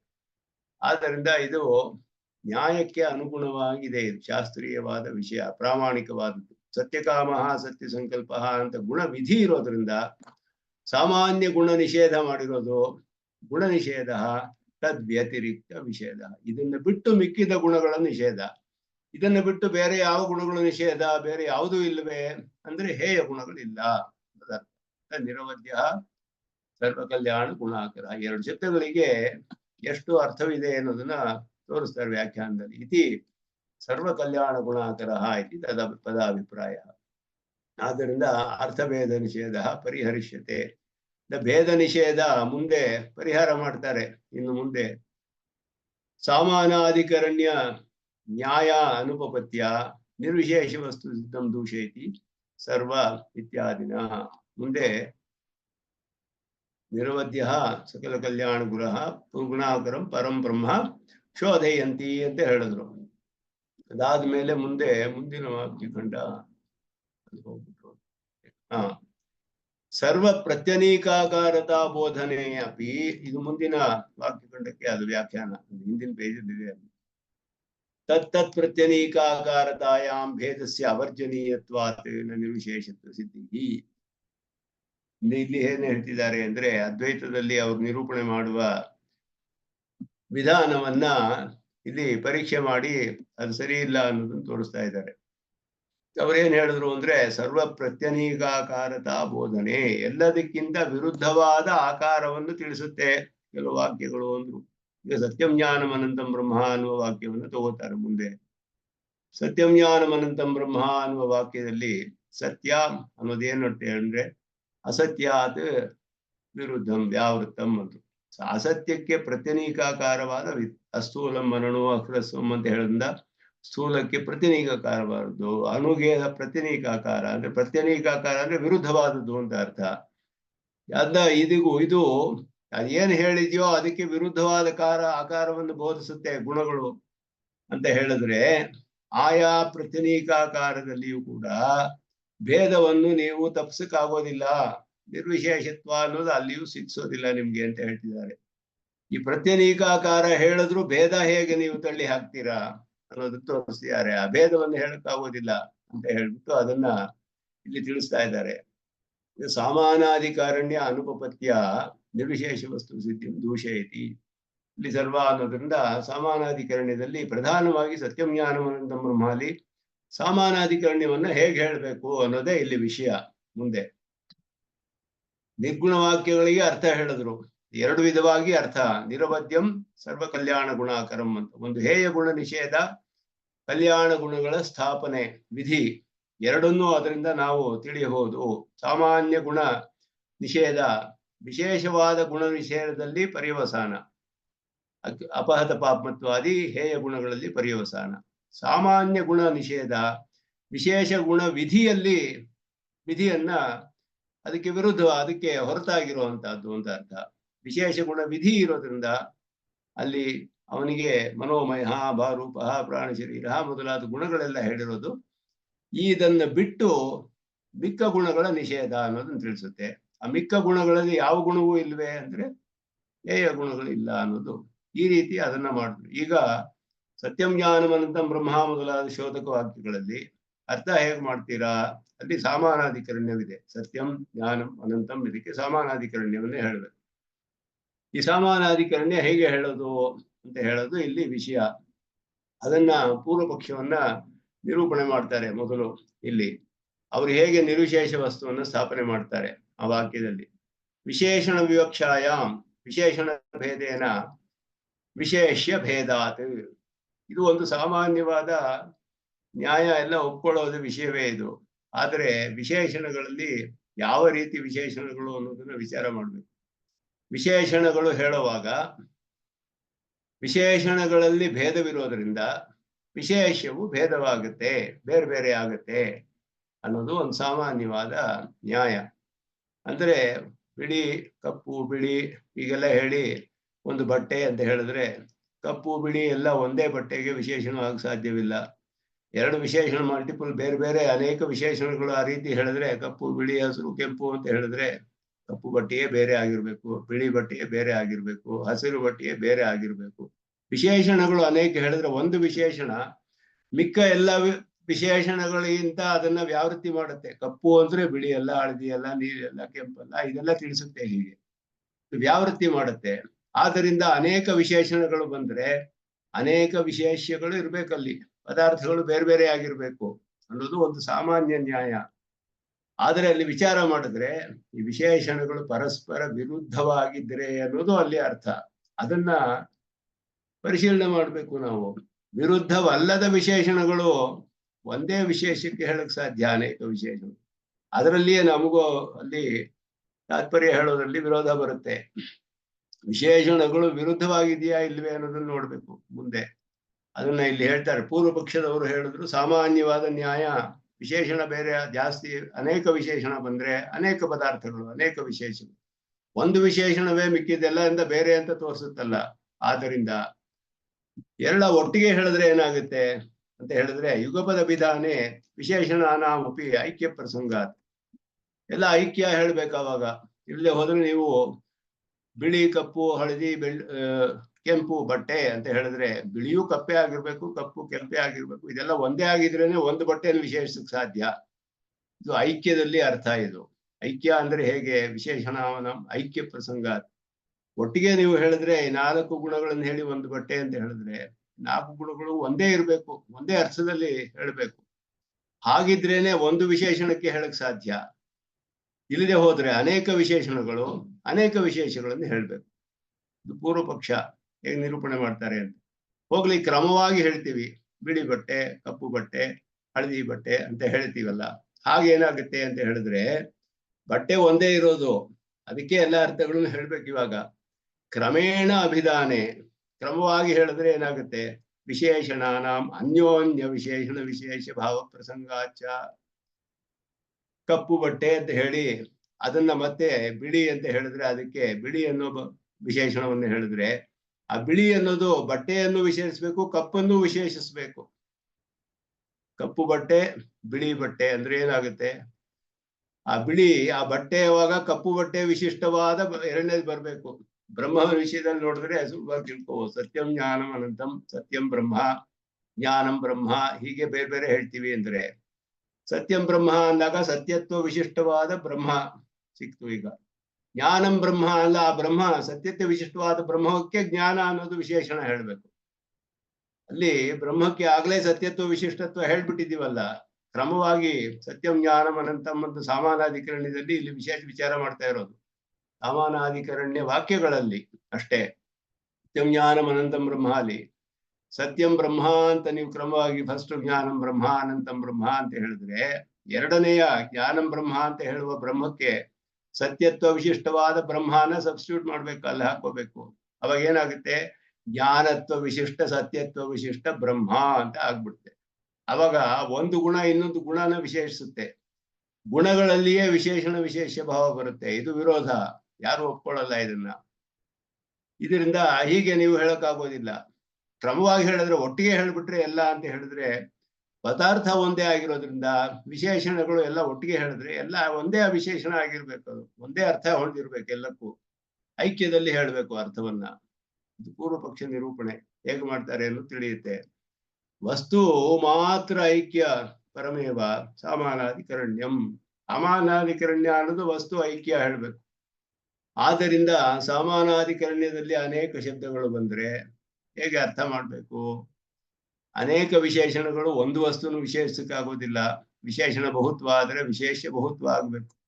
ವಿಶೇಷಣಗಳು ಒಟ್ಟಿಗೆ ಹೇಳಿದ್ರೆ ಯುಗಪತ್ ಏಕಕಾಲದಲ್ಲಿ ಎಲ್ಲವನ್ನು ಒಟ್ಟಿಗೆ ಹೇಳಿದ್ರೆ ಆಗ ಐಕ್ಯ ಅರ್ಥವಾಗ್ಬೇಕು. ಇಲ್ಲ, ಕ್ರಮವಾಗಿ ಹೇಳಿದ್ರೆ ವಿಶೇಷಣ ವಿಶೇಷಗಳು ಗುಣದಲ್ಲಿಯೇ ವಿಶೇಷಣ ವಿಶೇಷ ಭಾವ ಬರುತ್ತೆ. ಆದ್ದರಿಂದ ಇದೆಲ್ಲ ವಿರೋಧ. ವಿಶೇಷಣಾನಾಂ ಅನ್ಯೋನ್ಯ ವಿಶೇಷಣ ವಿಶೇಷ ಭಾವ, 3 ವಿರೋಧಗಳು ಬರುತ್ತೆ ನಿಮ್ಗೆ. ಆದ್ದರಿಂದ ಐಕ್ಯದಲ್ಲಿ ಅರ್ಥ ಮಾಡ್ಬೇಕು. ಪೂರ್ವ ಪಕ್ಷ.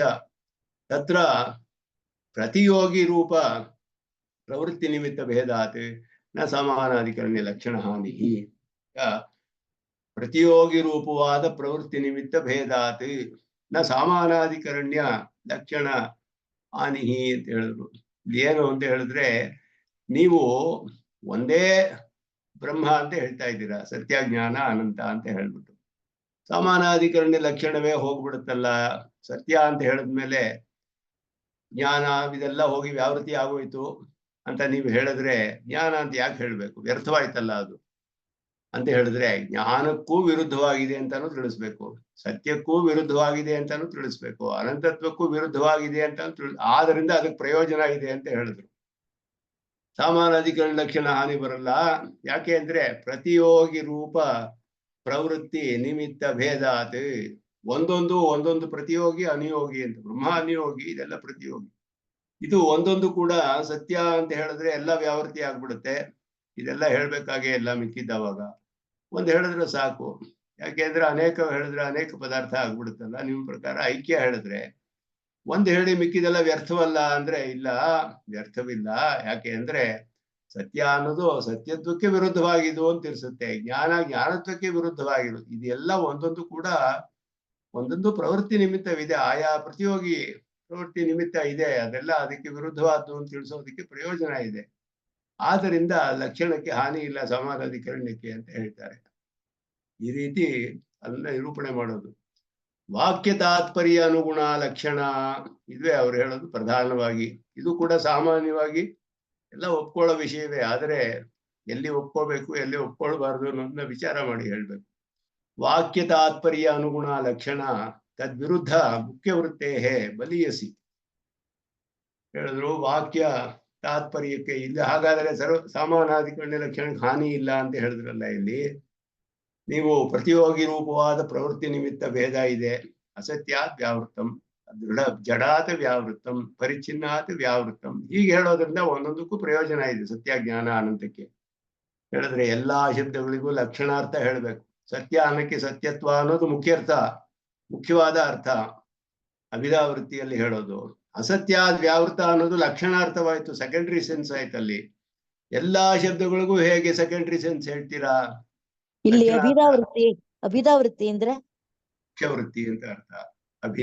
ಮುಖ್ಯವೃತ್ತಿ ಮುಖ್ಯ ಅರ್ಥ ಹೇಳೋದು, ಮುಖ್ಯವೃತ್ತಿ. ಲಕ್ಷಣ ಅಭಿಧ ಅನ್ನೋದು ಎರಡು. ಇದರಲ್ಲಿ ಅಭಿಧ ಅನ್ನೋದು ಮುಖ್ಯವೃತ್ತಿ, ಅದನ್ನೇ ಮುಖ್ಯವೃತ್ತಿ ಅಂತ ಹೇಳ್ತೀವಿ ನಾವು, ಮುಖ್ಯ ಅರ್ಥ ಅಂತ ಹೇಳೋದು. ಅಭಿಧೀಯತೆ ಅಂತೆಲ್ಲ ಬರುತ್ತೆ ಅನೇಕ ಕಡೆ. ಈ ಅಭಿಧ ಅರ್ಥ ಸತ್ಯತ್ವ ಅನ್ನೋದು ಅಭಿಧ ಮುಖ್ಯ ಅರ್ಥ. ಅಲ್ಲಿ ಸತ್ಯತ್ವ ವಿಶಿಷ್ಟ ಅಂತ ಮುಖ್ಯ ಅರ್ಥ ತಗೊಂಡ್ರೆ ಹಾಗೆ ಅರ್ಥ ಮಾಡ್ಬೇಕು. ಅಸತ್ಯಾದ ವ್ಯಾವೃತ್ತಿ ಅನ್ನೋದು ಲಕ್ಷಣಾರ್ಥವಾಯಿತು. ಸತ್ಯ ಶಬ್ದದ ಮೂಲಕ ಅದರ ಇನ್ನೊಂದು ಅರ್ಥ ಅದಕ್ಕೆ ಸಂಬಂಧಿಸಂತೆ ಅದಕ್ಕೆ ವಿರುದ್ಧವಾದ ಅರ್ಥವನ್ನು ಹೇಳ್ತಾ ಇದ್ದೀರಾ ನೀವು, ಇದು ಲಕ್ಷಣಾರ್ಥ ಅಂತ ಅರ್ಥ. ಇದಕ್ಕೆ ಎಲ್ಲಾ ಶಬ್ದಗಳಿಗೂ ಲಕ್ಷಣ ಆಗೋಯ್ತು, ಸತ್ಯ ಜ್ಞಾನ ಅನಂತ ಎಲ್ಲಕ್ಕೂ ಲಕ್ಷಣಾರ್ಥ ಹೇಳೋದು, ಇದು ವಿರೋಧವಲ್ಲ. ಎಲ್ಲಾ ಶಬ್ದಗಳಿಗೂ ಹೇಗೆ ಲಕ್ಷಣಾರ್ಥ ಹೇಳ್ತೀರಾ ನೀವು ಅಂತ ಹೇಳಿದ್ರೆ, ವಾಕ್ಯದ ತಾತ್ಪರ್ಯ ನಿಶ್ಚಯ ಮಾಡ್ಕೊಂಬಿಡಿ ಮೊದಲು. ನಿರ್ವಿಶೇಷ ಬ್ರಹ್ಮ, ಈ ತಾತ್ಪರ್ಯಕ್ಕೆ ಅನುಗುಣವಾಗಿ ಶಬ್ದಗಳಿಗೆ ಎಲ್ಲಾ ಲಕ್ಷಣ ಹೇಳಿದ್ರೆ ವಿರೋಧ ಇಲ್ಲ. ಅದಕ್ಕೆ ಯಾಕೆ ಅಂದ್ರೆ ಅದಕ್ಕೆ ವಿರುದ್ಧವಾಗಿ ಮುಖ್ಯಾರ್ಥ ಹೇಳಿದ್ರೇನೆ ವಿರೋಧ ಬರುತ್ತೆ ನಿಮ್ಗೆ ಅಂದ್ರು. ತಾತ್ಪರ್ಯಾರ್ಥಕ್ಕೆ ವಿರುದ್ಧವಾಗಿ ನೀವು ಸತ್ಯತ್ವ ವಿಶಿಷ್ಟ ಜ್ಞಾನತ್ವ ವಿಶಿಷ್ಟ ಅಂದ್ರೆ ತಾತ್ಪರ್ಯ ಹೋಯ್ತು, ಅಲ್ಲಿಗೆ ತಾತ್ಪರ್ಯಾರ್ಥಕ್ಕೆ ವಿರೋಧ ಬಂತು, ಅದುವೇ ದೋಷ. ತಾತ್ಪರ್ಯಕ್ಕೆ ವಿರೋಧವಿಲ್ಲದ ಹಾಗೆ ಲಕ್ಷಣಾರ್ಥ ಎಲ್ಲದಕ್ಕೂ ಹೇಳಿದ್ರು ದೋಷವಿಲ್ಲ. ಲೌಕಿಕವಾದ ಉದಾಹರಣೆ ಕೊಡ್ತಾರೆ. ಸರ್ವಪದ ಲಕ್ಷಣಾಚನ ದೋಷ, ಯಾಕೆ ಅಂದ್ರೆ ವಿಷಂ ಭುಂಕ್ಷ್ವ ಇತ್ಯಾದಿಷು ದರ್ಶನಾತ್. ಇದು ಸಾಮಾನ್ಯವಾಗಿ ಲೋಕದಲ್ಲಿ ಪ್ರಯೋಗ ಮಾಡುವಂತಹ ಇದೆ. ಏನಾದ್ರೂ ಒಂದು ಕೆಲಸ ಮಾಡಕ್ ಹೊರಟ್ರೆ ಅವರು ನೀವು ವಿಷ ಕುಡಿ ಅಂತ ಹೇಳಿದ್ರೆ, ಒಂದು ವಿಷ ಅನ್ನೋದು ಮುಖ್ಯ ಅರ್ಥವಲ್ಲ, ಕುಡಿಯೋದು ಮುಖ್ಯ ಅರ್ಥವಲ್ಲ. ಈ ಕೆಲಸ ಮಾಡಕ್ ಮೊದಲು ವಿಷ ಕುಡಿಯೋದು ವಾಸಿ ಅಂತ ಹೇಳ್ಬೇಕಲ್ಲಿ. ತಾತ್ಪರ್ಯಾರ್ಥ ಏನು ಅಂದ್ರೆ ಈ ಕೆಲಸ ಮಾಡ್ಬೇಡ ಅನ್ನೋದು ತಾತ್ಪರ್ಯಾರ್ಥ. ಅದನ್ನ ಈ ರೀತಿ ಹೇಳೋದು. ಇದರಲ್ಲಿ ಎಲ್ಲಾ ಪದಗಳಿಗೂ ಲಕ್ಷಣಾರ್ಥ, ವಿಷ ಅನ್ನೋದಕ್ಕೂ ಲಕ್ಷಣಾರ್ಥ, ಭುಂಶ ಎಲ್ಲ ಲಕ್ಷಣಾರ್ಥವನ್ನೇ ಹೇಳ್ಬೇಕು. ಎಲ್ಲಾ ತಾತ್ಪರ್ಯಾರ್ಥಕ್ಕೆ ವಿರುದ್ಧವಾಗಿ ಮುಖ್ಯಾರ್ಥ ಹೇಳಕ್ ಆಗೋದಿಲ್ಲ ಇಲ್ಲಿ. ಯಾಕೆಂದ್ರೆ ತಾತ್ಪರ್ಯ ಏನು, ಈ ಕೆಲಸ ಮಾಡ್ಬೇಡ ಅಂತ ಹೇಳೋದ್ರಲ್ಲಿ ತಾತ್ಪರ್ಯ. ಎಲ್ಲದಕ್ಕೂ ಲಕ್ಷಣ ಹೇಳಿದ್ರೆ ಏನ್ ದೋಷವಿದೆ? ಲೋಕದಲ್ಲಿ ಪ್ರಯೋಗ ಇದೆಯಲ್ಲ ಈ ರೀತಿ. ಸರ್ವಪದ ಲಕ್ಷಣಾಯಾಮಪಿ ಸಮಾನ ವಿಭಕ್ತಿಯ ತಾತ್ಪರ್ಯ ನಿರ್ಣಯ. ಎಲ್ಲದಕ್ಕೂ ಲಕ್ಷಣ ಆದ್ರೂ ಕೂಡ ಅದು ಸಮಾನ ವಿಭಕ್ತಿಯನ್ನ ಇರೋದ್ರಿಂದ ತಾತ್ಪರ್ಯವನ್ನು ನಿರ್ಣಯ ಮಾಡ್ಬೇಕು. ಬ್ರಹ್ಮ ಒಂದೇ ಐಕ್ಯದಲ್ಲಿ ಅರ್ಥ ಮಾಡ್ಬೇಕು ಅಂತ ಹೇಳ್ಬಿಟ್ಟು ಇನ್ನೊಂದು ಹೇಳ್ತಾರೆ. ಅದಕ್ಕೆ ಉದಾಹರಣೆ ನಾವು ಹೇಳಿದ್ವಿ. ಇನ್ನೊಂದು ಪ್ರಶ್ನೆ, ಸಂದೇಹ ತೆಗೆದ್ರೆ ಆಕ್ಷೇಪವನ್ನ ಚೌಕ್ಲಿಯಾದೇಹೆ ಕಾಷ್ಣ್ಯಾದಿ ವ್ಯಾವೃತ್ತಿವಚ್ಚ ನಮ್ ವ್ಯಾವೃತ್ತಿ ಧರ್ಮ ಸ್ವರೂಪಮೇವ ವ್ಯಾವೃತ್ತಿ ಅಂದ್ರು. ಇದೇನ್ ಹೇಳ್ತಿದ್ದಾರೆ ಅಂದ್ರೆ, ಬಿಳಿ ಅಂತ ಹೇಳಿ ಕಪ್ಪು ಅಂತ ಎರಡು ಹೇಳ್ತೀವಿ. ಬಿಳಿದು ಕೊಡಪ್ಪ ಅಂತ ಹೇಳ್ತೀವಿ, ಇಲ್ಲ ಕಪ್ಪು ಕೊಡು. ಒಂದು ಬಟ್ಟೆ ತಗೊಳಕ್ ಹೋದಾಗ ನಾವು ಬಿಳಿದು ಕೊಡು ಅಂತ ಹೇಳ್ತೀವಿ, ಇಲ್ಲ ಕಪ್ಪುದ್ ಕೊಡು ಅಂತ ಹೇಳ್ತೀವಿ. ಬರೀ ಬಿಳಿ ಕಪ್ಪು ಅಂತ ಹೇಳಿದ್ರೆ ಬರೀ ಧರ್ಮವನ್ನ ಹೇಳ್ತಾ ಇಲ್ಲ, ನಾವು ಗುಣವನ್ನ, ಆ ಬಿಳಿ ವಿಶಿಷ್ಟವಾದ ಪದಾರ್ಥವನ್ನ ನಾವು ಅಲ್ಲಿ ಉದ್ದೇಶ ನಮಗೆ. ಇಲ್ಲಿ ಬಿಳಿ ಕೊಡಿ ಅಂತ ಹೇಳಿದಾಗ ಕಪ್ಪು ಕೊಡ್ಬೇಡ ಅಂತ ಹೇಳಿದಾಗ ಆಗುತ್ತಲ್ಲ. ಹಾಗೆ ಹೇಳುವಾಗ ಇಲ್ಲಿ ಧರ್ಮವನ್ನ ನೀವು ವ್ಯಾವೃತ್ತಿ ಮಾಡ್ತಿದ್ದೀರಾ, ಪದಾರ್ಥವನ್ನು ವ್ಯಾವೃತ್ತಿ ಮಾಡ್ತಿದ್ದೀರಾ ಪ್ರಶ್ನೆ ಕೇಳ್ತಾರ ಅವರು.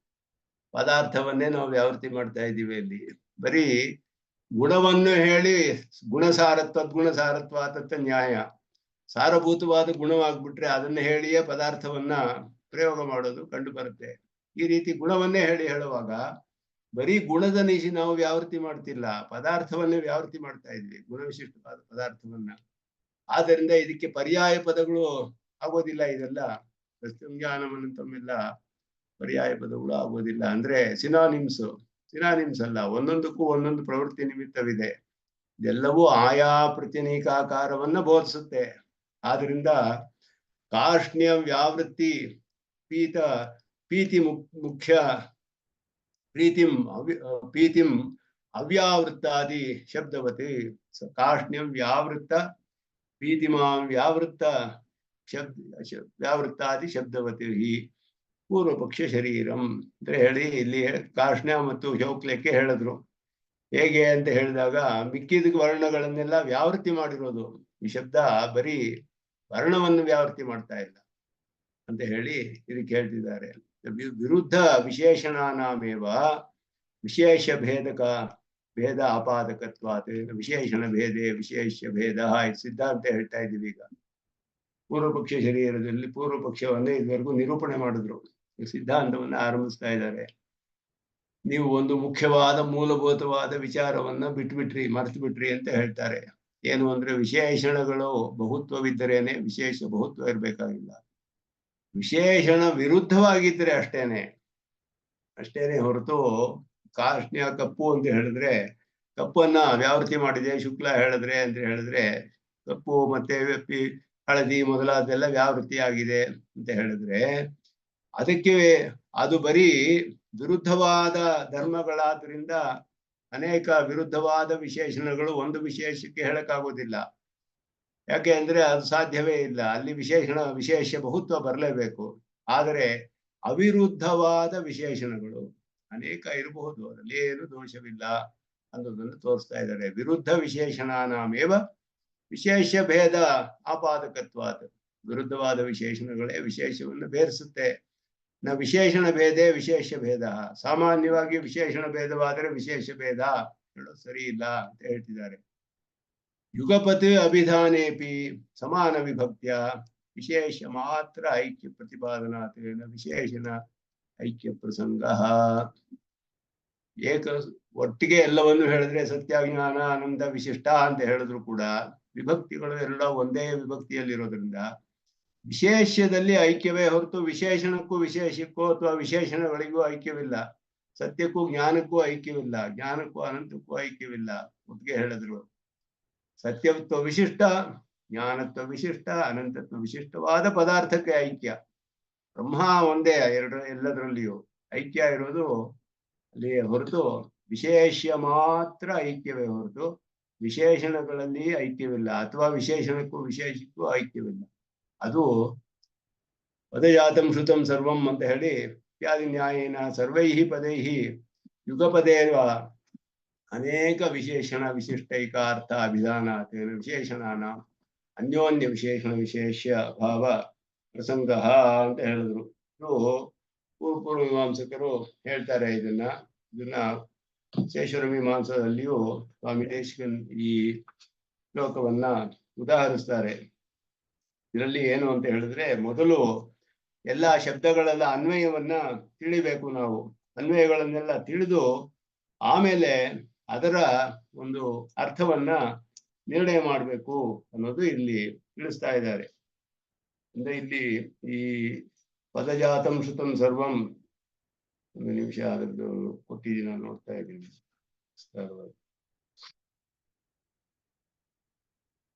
ಅದೇನೆಂದ್ರೆ ಎಲ್ಲಾ ಪದಗಳನ್ನು ಒಂದು ವಾಕ್ಯದಲ್ಲಿ ಹೇಗೆ ಅರ್ಥ ಮಾಡಬೇಕು ಅಂತ ಹೇಳೋದ್ರಲ್ಲಿ ಎರಡು ವಿಧವಾದ ನಿರ್ವಾಹ ಇದೆ. ಅದು ವಾಕ್ಯಾರ್ಥವನ್ನು ಹೇಗೆ ಮಾಡಬೇಕು ಅಂತ ಪೂರ್ವಮೀಮಾಂಸಕರು ನಿರ್ಣಯ ಮಾಡ್ತಾರೆ ವಾಕ್ಯಾರ್ಥಗಳಲ್ಲಿ. ಅದರಲ್ಲಿ ಅವರಲ್ಲಿಯೇ ಭೇದವಿದೆ. ಪ್ರಾಭಾಕರರು, ಕುಮಾರಲ ಭಟ್ರು ಇವರಲ್ಲಿಯೇ ಬೇರೆ ಬೇರೆ ರೀತಿಯಲ್ಲಿ ಅರ್ಥ ಮಾಡ್ತಾರೆ. ಅನ್ವಿತಾಭಿಧಾನ, ಅಭಿಹಿತ ಅನ್ವಯ ಅಂತ ಎರಡು ವಿಧವಾದ ವಾಕ್ಯಾರ್ಥ ನಿರ್ಣಯ ಮಾಡುವಾಗ ಅನ್ವಿತ ಅಭಿಧಾನ ಅನ್ನೋದು ಒಂದು, ಅಭಿಹಿತ ಅನ್ವಯ ಅನ್ನೋದು ಒಂದು.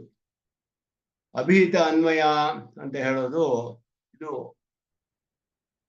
ಕುಮಾರಲ ಭಟ್ರು ಮೊದಲಾದವರು ನಿರ್ವಾಹ ಮಾಡ್ತಾರೆ. ಅದ್ವೈತದಲ್ಲಿಯೂ ಅದೇ ಮಾಡೋದು. ಅಭಿಹಿತ ಅನ್ವಯ ಅಂದ್ರೆ ಒಂದು ವಾಕ್ಯದಲ್ಲಿ ಅನೇಕ ಪದಗಳು ಬರುತ್ತೆ. ಸತ್ಯ, ಜ್ಞಾನಂ, ಅನಂತಂ, ಬ್ರಹ್ಮ ಅಂತ ಒಂದು ವಾಕ್ಯ. ಸತ್ಯಂ ಅನ್ನೋ ಒಂದು ವಾಕ್ಯ, ಒಂದು ಶಬ್ದ ಇದೆ. ಇದು ಏನ್ ತಿಳಿಸುತ್ತೆ? ಸತ್ಯ ಅನ್ನೋ ಶಬ್ದವನ್ನು ತಿಳಿಸುತ್ತೆ, ಜ್ಞಾನ ತಿಳಿಸುತ್ತೆ, ಅನಂತ ತಿಳಿಸುತ್ತೆ.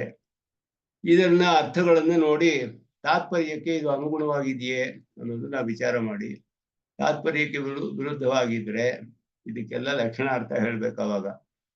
ಆದ್ದರಿಂದ ಇದು ಅನ್ವಯವನ್ನ ತಾತ್ಪರ್ಯಕ್ಕೆ ಅನುಗುಣವಾಗಿ ಹೇಳಬೇಕು ನಾವು ಅನ್ನೋದು ಒಂದು ವಾದ. ಎರಡನೆಯದು ಅನ್ವಿತ ಅಭಿಧಾನ. ಅನ್ವಯವನ್ನು ನೋಡಿ ಪದಗಳಿಗೆ ಪರಸ್ಪರ ಆಕಾಂಕ್ಷೆ, ಯೋಗ್ಯತಾ ಮೊದಲಾದದ್ದೆಲ್ಲವನ್ನು ವಿಚಾರ ಮಾಡಿ ಸತ್ಯ, ಜ್ಞಾನ, ಅನಂತಂ, ಬ್ರಹ್ಮ, ಇದು ಸತ್ಯತ್ವ, ಜ್ಞಾನತ್ವ, ಇದೆಲ್ಲ ಬ್ರಹ್ಮವನ್ನು ವಿಶೇಷಣ ಮಾಡ್ತಾ ಇದೆ. ಇದು ಏನು ಅರ್ಥ ತಗೊಳ್ಬೇಕು ನಾವು? ಇಲ್ಲಿ ಅವಿಕಾರಿ ಆದದ್ದು, ಇಲ್ಲಿ ಜ್ಞಾನ ಅಸಂಕುಚಿತ ಜ್ಞಾನ ಸ್ವರೂಪವಾದದ್ದು, ಈ ಅರ್ಥಗಳನ್ನೆಲ್ಲ ಅಲ್ಲಿಯೇ ನಿರ್ಣಯ ಮಾಡಿ ಇವುಗಳಿಂದೆಲ್ಲ ಅನ್ವಿತವಾದ ಒಂದು ಅರ್ಥವನ್ನು ಹೇಳುತ್ತೆ ವಾಕ್ಯ. ಅನ್ವಿತ ಅಭಿಧಾನ. ಅನ್ವಿತವಾದ ಪದಗಳಿಂದ ಅನ್ವಿತವಾದ ಒಂದು ಅರ್ಥವನ್ನು ಹೇಳೋದು, ಅದು ನಾವು ಹೇಳುವಂತಹದ್ದು ಅನ್ವಿತ ಅಭಿಧಾನ, ಅನ್ವಿತಾಭಿಧಾನವಾದ. ಪದಯಾತಂ ಶ್ರುತಂ ಸರ್ವಂ ಅನ್ನೋ ಶ್ಲೋಕದಲ್ಲಿ ಅದನ್ನು ಹೇಳ್ತಾ ಇದ್ದಾರೆ. ಅನ್ವಿತಾಭಿಧಾನ ವಾಕ್ಯವನ್ನ ಅವರು ನಿರೂಪಣೆ ಮಾಡ್ತಾರೆ ಪೂರ್ವ ಮೀಮಾಂಸೆಯಲ್ಲಿ. ಸರ್ವೈಹಿ ಪದೈಹಿ ಯುಗಪದೇವ ಅನೇಕ ವಿಶೇಷಣ ವಿಶಿಷ್ಟ ಏಕಾರ್ಥಾಭಿಧಾನಾತ್ ನ ವಿಶೇಷಣಾನಾಂ ಅನ್ಯೋನ್ಯ ವಿಶೇಷಣ ವಿಶೇಷ ಭಾವ ಪ್ರಸಂಗ.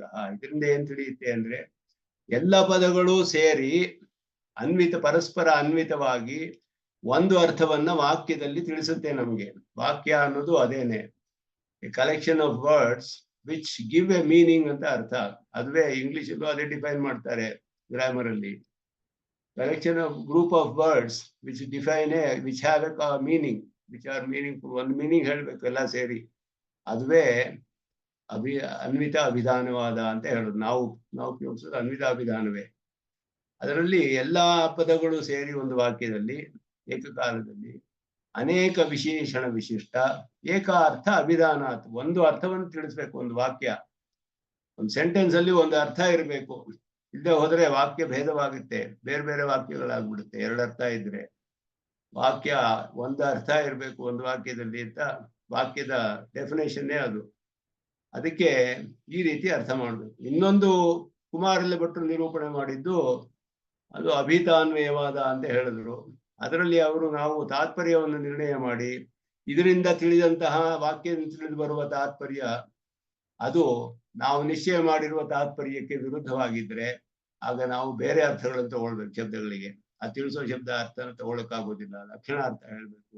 ಹಾಗೆ ಅರ್ಥ ಮಾಡಿದ್ರು, ಅದು ನಾವು ಅದನ್ನು ಒಪ್ಕೊಳ್ಳೋದಿಲ್ಲ ಹೇಳ್ತಾ ಇದ್ದಾರೆ ಇಲ್ಲಿ. ಈ ನ್ಯಾಯವನ್ನ ಒಪ್ಕೊಳ್ತೀವಿ ನಾವು. ಇದು ಅನ್ವಿತಾಭಿಧಾನ ನ್ಯಾಯ, ಅನ್ವಿತಾಭಿಧಾನವಾದ ಅಂತ ಅದಕ್ಕೆ ಹೆಸರು. ಅದರಲ್ಲಿ ಏಕಕಾಲದಲ್ಲಿ ಅನೇಕ ವಿಶೇಷಗಳಿಂದ ವಿಶಿಷ್ಟವಾದ ಒಂದು ಅರ್ಥವನ್ನು ತಿಳಿಸುತ್ತೆ ಒಂದು ವಾಕ್ಯ ಅಂತ ಹೇಳುವಂತಹದ್ದು. ಆದ್ದರಿಂದ ವಿಶೇಷಣಗಳಿಗೆ ಅನ್ಯೋನ್ಯ ವಿಶೇಷಣ ವಿಶೇಷ ಭಾವ ಪ್ರಸಂಗ ಬರೋದಿಲ್ಲ ಅಂತ ಹೇಳಿದ್ರು. ಅಂದ್ರೆ ಸತ್ಯಜ್ಞಾನ ಅನಂತಂ ಬ್ರಹ್ಮ ಅನ್ನುವಾಗ ಇದು ಯಾವುದು ವಿಶೇಷಿಸ್ತಾ ಇದೆ ಅಂತ ಹೇಳುವಾಗ ಬ್ರಹ್ಮಪದವನ್ನ ಎಲ್ಲವೂ ವಿಶೇಷಿಸ್ತಾ ಇದೆ. ಎಲ್ಲ ಹೇಳಿ ಒಂದು ಅರ್ಥವನ್ನ ವಿಶೇಷಿಸಬೇಕು. ಎಲ್ಲ ಶಬ್ದಗಳು ಕೂಡ ಅನ್ವಿತವಾಗಿ ಆದ್ದರಿಂದ ಇಲ್ಲಿ ಸತ್ಯ ಜ್ಞಾನವನ್ನ ವಿಶೇಷಿಸೋದು ಸರಿ ಹೋಗಲ್ಲ. ಜ್ಞಾನ ಸತ್ಯ ಜ್ಞಾನ ಸೇರಿ ಅನಂತವನ್ನ ವಿಶೇಷಿಸುತ್ತೆ ಇದು ಹೇಳೋದು. ಹಾಗೆ ಆ ಪ್ರಸಂಗವೇ ಬರೋದಿಲ್ಲ. ಅನ್ಯೋನ್ಯ ವಿಶೇಷಣ ವಿಶೇಷ ಭಾವ ಬರೋದಿಲ್ಲ ಗುಣಗಳಲ್ಲಿ ತಿಳಿಸುತ್ತೆ. ಅದರಲ್ಲಿ ಉದ್ದೇಶ್ಯ ಉಪಾದೇಯ ವಿಭಾಗಸ್ತು ಪರಾಮರ್ಶದ ಶಾಯಾಮೇವ ಅವಗತಃ ಇತಿನ ವಿಶೇಷಣ ವಿವಕ್ಷಾಯಾಹ ಕಾಚಿದ ಅನುಪಪತ್ತಿ ಇತ್ಯೇತಾವದ್ ಅಭಿಪ್ರೇತ ಶ್ರೀಮದ್ಭಿ ಭಾಷ್ಯಕಾರರಿ ಶ್ರೀಭಾಷ್ಯ ಅಭಿಹಿತತ್ವಾತ್. ಭಾಷ್ಯದಲ್ಲಿ ಇದನ್ನೆಲ್ಲ ಹೇಳಿದ್ದಾರೆ ಸ್ಪಷ್ಟವಾಗಿ. ಉದ್ದೇಶ ಉಪಾದೇಯ ಇದೆಲ್ಲ ಹೇಳಿ ಇದೆಲ್ಲ ಮೊದಲಿಗೆ ನಮ್ಗೆ ಪರಾಮರ್ಶೆ ಮಾಡುವಾಗಲೇ ನಮ್ಗೆ ತಿಳಿದು ಬರುತ್ತೆ. ಇದೆಲ್ಲ ವಾಕ್ಯದಲ್ಲಿ ಏನು ಅರ್ಥ ಬರ್ತಾ ಇದೆ, ಯಾವುದು ಉದ್ದೇಶ, ಯಾವುದು ವಿಧೇಯ, ಸಬ್ಜೆಕ್ಟ್, ಪ್ರೆಡಿಕೇಟ್ ಎಲ್ಲ ಹೇಳ್ತೀವಲ್ಲ, ಹಾಗೆ ಅದನ್ನೆಲ್ಲ ಹೇಗೆ ಬರುತ್ತೆ ಅಂತ ಹೇಳುವಾಗ ವಿಶೇಷಣಗಳಲ್ಲಿ ನಾವು ನಿರ್ಧಾರ ಮಾಡೋದ್ರಲ್ಲಿ ಯಾವ ಅನುಪಪತ್ತಿಯೂ ನಮಗೆ ಉಂಟಾಗೋದಿಲ್ಲ. ಅದನ್ನೆಲ್ಲ ವಿಚಾರ ಮಾಡಿ ವಾಕ್ಯ ಅರ್ಥ ಮಾಡ್ಬೇಕು. ಅದನ್ನ ಸ್ಪಷ್ಟವಾಗಿ ವಿಸ್ತಾರವಾಗಿ ಜಿಜ್ಞಾಸಾಧಿಕರಣದಲ್ಲೂ ನಿರೂಪಣೆ ಮಾಡಿದ್ರು. ಅದನ್ನ ಆನಂದಮಯಾಧಿಕರಣದಲ್ಲಿ ನಿರೂಪಣೆ ಮಾಡ್ತಾರೆ. ಇದೆಲ್ಲ ಅನ್ವಿತಾಭಿಧಾನವಾದವನ್ನ ಹೇಳಿದ್ದಾರೆ. ನ್ಯಾಯ ಸಿದ್ಧಾಂಜನ ಮೊದಲಾದ ಗ್ರಂಥದಲ್ಲಿ ಸ್ವಾಮಿ ದೇಶಿಕನು ಇದೆಲ್ಲ ವಿಸ್ತಾರವಾಗಿ ವಿಚಾರ ಮಾಡಿ ನಿರೂಪಣೆ ಮಾಡ್ತಾರೆ. ಅದನ್ನ ಒಟ್ಟಿನಲ್ಲಿ ಇಲ್ಲಿ ಸತ್ಯಂ ಜ್ಞಾನಮನಂತಂ ಬ್ರಹ್ಮ ಮೊದಲಾದದ್ದೆಲ್ಲ ಸರ್ವ ತತ್ತತ್ ಪ್ರತ್ಯನೀಕಾರತಾಂ ಭೇದಸ್ಯಾವರ್ಜನೀಯತ್ವಾತ್ ನಿರ್ವಿಶೇಷ ವಸ್ತು ಸಿಗೋದಿಲ್ಲ ನಿಮ್ಗೆ ಅಂತ ಹೇಳಿ ಹೀಗೆ ಅದನ್ನ ಇಲ್ಲಿ ತಿಳಿಸ್ತಾ ಇದ್ದಾರೆ. ಶೌಕ್ಲ್ಯಾದಿ ದೃಷ್ಟಾಂತ ವ್ಯಾವೃತ್ತಿಂ ದ್ವಿಧಾಹ ಅಂತ ಹೇಳಿ ಶೌಕ್ಲ್ಯ ಕಾರ್ಷ್ಣ್ಯ ಅಂತ ಅದನ್ನ ಹೇಳ್ತಾರಲ್ಲ, ಅದಕ್ಕೆ ಮೇಲೆ ವಿಚಾರ ಮಾಡ್ತಾರೆ. ಇಲ್ಲಿ ಸರ್ವ ಪ್ರತ್ಯನೀಕಾಕಾರತ ಬೋಧೇಪಿ ಅಂತ ಹೇಳಿದಾಗ ಅದಕ್ಕೆ ಇಲ್ಲಿ ವಿಚಾರವಾಗಿ ವಿಶೇಷ ಮಾಡ್ತಾರೆ. ಇಲ್ಲಿ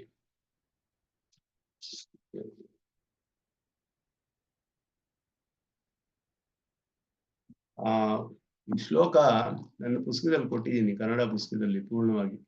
ಪದಜಾತಂ ಶ್ರುತಂ ಸರ್ವಂ ಸ್ಮಾರಿತ ಅನನ್ವಿತಾರ್ಥಕಂ ನ್ಯಾಯ ಸಂಪಾದಿತ ವ್ಯಕ್ತಿ ಪಶ್ಚಾತ್ ವಾಕ್ಯಾರ್ಥ ಬೋಧನಂ ಅಂತ ಶ್ಲೋಕ ಕನ್ನಡ ಪುಸ್ತಕದಲ್ಲಿ ನಾನು ಕೊಟ್ಟಿದ್ದೀನಿ. ಅದು 81ನೇ ಪುಟದಲ್ಲಿ ನೋಡಬಹುದು ನೀವು. ಪದಜಾತಂ ಶ್ರುತಂ ಸರ್ವಂ, ಎಲ್ಲ ಪದಗಳ ಒಂದು ಸಮೂಹವನ್ನ ವಾಕ್ಯದಲ್ಲಿ ನಾವು ಕೇಳಿದಾಗ ತಿಳಿದು ಬಂದಾಗ ಸ್ಮಾರಿತ ಅನನ್ವಿತ ಅರ್ಥಕಂ, ಮೊದಲು ಅನ್ವಯ ನೇರವಾಗಿ ತಿಳಿಯೋದಿಲ್ಲ ನಮ್ಗೆ, ಆ ಶಬ್ದಗಳ ಅರ್ಥ ನಮ್ಗೆ ಸ್ಮರಣೆಗೆ ಬರುತ್ತೆ, ತಿಳಿಯುತ್ತೆ. ಆಮೇಲೆ ನ್ಯಾಯ ಸಂಪಾದಿತ ವ್ಯಕ್ತಿ, ಅದನ್ನೆಲ್ಲ ಸರಿಯಾಗಿ ಅನ್ವಿತವಾಗಿ ಆಕಾಂಕ್ಷೆ ಯೋಗ್ಯತಾ ಮೊದಲೆಲ್ಲ ನೋಡಿ ನಾವು ವಿಚಾರ ಮಾಡಿದಾಗ ಅದು ಏನನ್ನ ತಿಳಿಸ್ತಾ ಇದೆ ಅದು ನಮ್ಗೆ ತಿಳಿಯುತ್ತೆ. ಅದಾದ್ಮೇಲೆ ಪಶ್ಚಾತ್ ವಾಕ್ಯಾರ್ಥ ಬೋಧನ, ವಾಕ್ಯದ ಅರ್ಥ ಏನು ಅನ್ನೋದು ಆಮೇಲೆ ತಿಳಿಯುತ್ತೆ. ಅಂತ ನ್ಯಾಯ ಸಂಪಾದಿತ ವ್ಯಕ್ತಿ ಅನ್ನೋ ಒಂದಕ್ಕೊಂದು ಅನ್ವಿತವಾಗಿ ಆಕಾಂಕ್ಷೆ ಯೋಗ್ಯತೆ ಮೊದಲಾದಗಳನ್ನೆಲ್ಲ ನೋಡಿ ಯಾವುದನ್ನ ಹೇಗೆ ಅನ್ವಯ ಮಾಡಬೇಕು, ಯಾವುದು ವಿಶೇಷಿಸಿದೆ, ಇದೆಲ್ಲ ವಾಕ್ಯದಲ್ಲಿ ನಮ್ಗೆ ತಿಳಿದು ಬರೋದ್ರಿಂದಾನೇ ವಾಕ್ಯಾರ್ಥ ತಿಳಿದು ಬರುತ್ತೆ. ಆಮೇಲೆ ವಾಕ್ಯಾರ್ಥ ನಿಶ್ಚಯ ಮಾಡಿ ಆಮೇಲೆ ಪದಗಳಿಗೆ ಅರ್ಥ ಮಾಡೋಕ್ಕಾಗೋದಿಲ್ಲ. ಆದ್ದರಿಂದ ಇದು ನ್ಯಾಯವಾದ ಮಾರ್ಗ ಅರ್ಥ ಮಾಡೋದು. ವಾಕ್ಯಗಳಿಗೆ, ಶ್ರುತಿ ವಾಕ್ಯಗಳಿಗೆ ಹಾಗೆ ಅರ್ಥ ಮಾಡಬೇಕು ಅನ್ನೋದನ್ನ ಅಲ್ಲಿ ತಿಳಿಸಿದ್ರು. ಮುಂದೆ ಶೌಕ್ಲ್ಯ ಕೃಷ್ಣ್ಯ ಅಂತ ಕಾರ್ಷ್ಣ್ಯ ಅಂತ ಹೇಳಿದ್ರು. ಶೌಕ್ಲ್ಯ ಬಿಳಿ ಬಟ್ಟೆ, ಕಪ್ಪು ಬಟ್ಟೆ ಅಂತ ಹೇಳಿದಾಗ ಬಿಳಿಯು ಕಪ್ಪು ನಾವು ವ್ಯಾವೃತ್ತಿ ಮಾಡುವಾಗ ಪದಾರ್ಥವನ್ನೇ ವ್ಯಾವೃತ್ತಿ ಮಾಡ್ತಾ ಇದೀವಿ ಹೊರತು ಬರೀ ಧರ್ಮವನ್ನಲ್ಲವಲ್ಲ. ಆದ್ದರಿಂದ ಸತ್ಯಂ ಜ್ಞಾನಂ ಅನಂತಂ ಬ್ರಹ್ಮ ಅನ್ನುವಾಗ್ಲೂ ಸತ್ಯಂ ಬ್ರಹ್ಮ ಜ್ಞಾನಂ ಬ್ರಹ್ಮ ಅಂತ ಬಂದ್ಬಿಡುತ್ತೆ. ನಿಮ್ಗೆ ಅನೇಕ ವಿಶೇಷಗಳು ಬಂದ್ಬಿಡುತ್ತೆ ವಿಶೇಷಣದಿಂದ ಅಂತ ಅವ್ರು ಹೇಳ್ತಾ ಇದ್ದಾರೆ. ಸತ್ಯ ಜ್ಞಾನವನ್ನು ವ್ಯಾವೃತ್ತಿ ಮಾಡ್ಬೇಕು, ಅದರಿಂದ ವಿರುದ್ಧವಾಗುತ್ತೆ. ಹಾಗೆ ಹೇಳಿದ್ರೆ ವಿಶೇಷಣ ವಿಶೇಷ ಭಾವ ಅಂದ್ರೆ ಅನೇಕ ವಿಶೇಷಗಳು ಬರ್ಬೇಕು ನಿಮ್ಗೆ. ಬಿಳಿ ಕಪ್ಪು ಅಂತ ಹೇಳಿದಾಗ ಬಿಳಿ ಬಟ್ಟೆ ಕಪ್ಪು ಬಟ್ಟೆ ಅನ್ನುವಾಗ ಅಲ್ಲಿ ಬರೀ ಧರ್ಮಗಳನ್ನ ವ್ಯಾವೃತ್ತಿ ಮಾಡ್ತಿಲ್ಲ, ಸ್ವರೂಪವನ್ನೇ ಪದಾರ್ಥವನ್ನೇ ವ್ಯಾವೃತ್ತಿ ಮಾಡ್ತಾ ಇದ್ದೀವಿ. ಆ ರೀತಿ ಅರ್ಥ ಮಾಡಿದ್ರೆ ವಿರೋಧ ಆಗುತ್ತಲ್ಲ. ನೀವು ಅರ್ಥ ಹೀಗೆ ವಿಶೇಷಣ ವಿಶೇಷ ಭಾವ ಹೇಳಕ್ ಆಗೋದಿಲ್ವಲ್ಲ ಸಮಾನಾಧಿಕರಣದಲ್ಲಿ ಅಂತ ಹೇಳ್ತಾರೆ. ಆ ವಿಷಯವನ್ನ ಈಗ ವಿಚಾರ ಮಾಡಿ ಅದಕ್ಕೆ ಅರ್ಥವನ್ನ ನಿರ್ಧಾರ ಮಾಡ್ತಾರೆ ಇಲ್ಲಿ ಇದರಲ್ಲಿ. ನಾನು ಮುಂದೆ ಅದನ್ನ ನೋಡೋಣ. 1 ಗಂಟೆ ಆಯ್ತು ಇವತ್ತು. ಮುಂದಿನ ಕ್ಲಾಸ್ನಲ್ಲಿ ಈ ವಿಷಯವನ್ನ ನೋಡೋಣ. ಇದು ಬಹಳ ವಿಸ್ತಾರವಾಗಿ ವಿಚಾರ ಮಾಡಿದ್ದಾರೆ ಈ ಗ್ರಂಥದಲ್ಲಿ. ತತ್ವಮಸಿ ವಾಕ್ಯಾರ್ಥಕ್ಕೆ ಮತ್ತೆ ಶೋಧಕ ವಾಕ್ಯಗಳಿಗೆಲ್ಲ ಹೇಗೆ ಅರ್ಥ ಮಾಡೋದು ಅನ್ನೋದನ್ನ ಮುಂದೆ ಮುಂದುವರಿಸೋಣ ಅಂತ ಹೇಳಿ ನಮಸ್ಕಾರ ನಿಲ್ಲಿಸ್ಕೊಳ್ತೇನೆ. ಯೋ ನಿತ್ಯ ಮುಚ್ಚಿದ ಪದಾಂ ತರಿದ್ರಾಣಿ अस्मद्गुरोर्भगवतोऽस्य देकसिन्धो रामानुजशरणो शरणं प्रपद्ये। ॐ शन्नो मित्रशं वरुणः शन्नो भवत्वर्यमा शन्न इन्द्रो बृहस्पतिः शन्नो विष्णुरुक्रमः नमो ब्रह्मणे नमस्ते वाय। त्वमेव प्रत्यक्षं ब्रह्मासि त्वमेव प्रत्यक्षं ब्रह्मावादिशं प्रथमवादिशं सत्यमवादिशं तन्मामावीत् तद्भक्तारमावीतावेत् मामावीत् भक्तारम्। ॐ शान्ति शान्ति शान्तिः।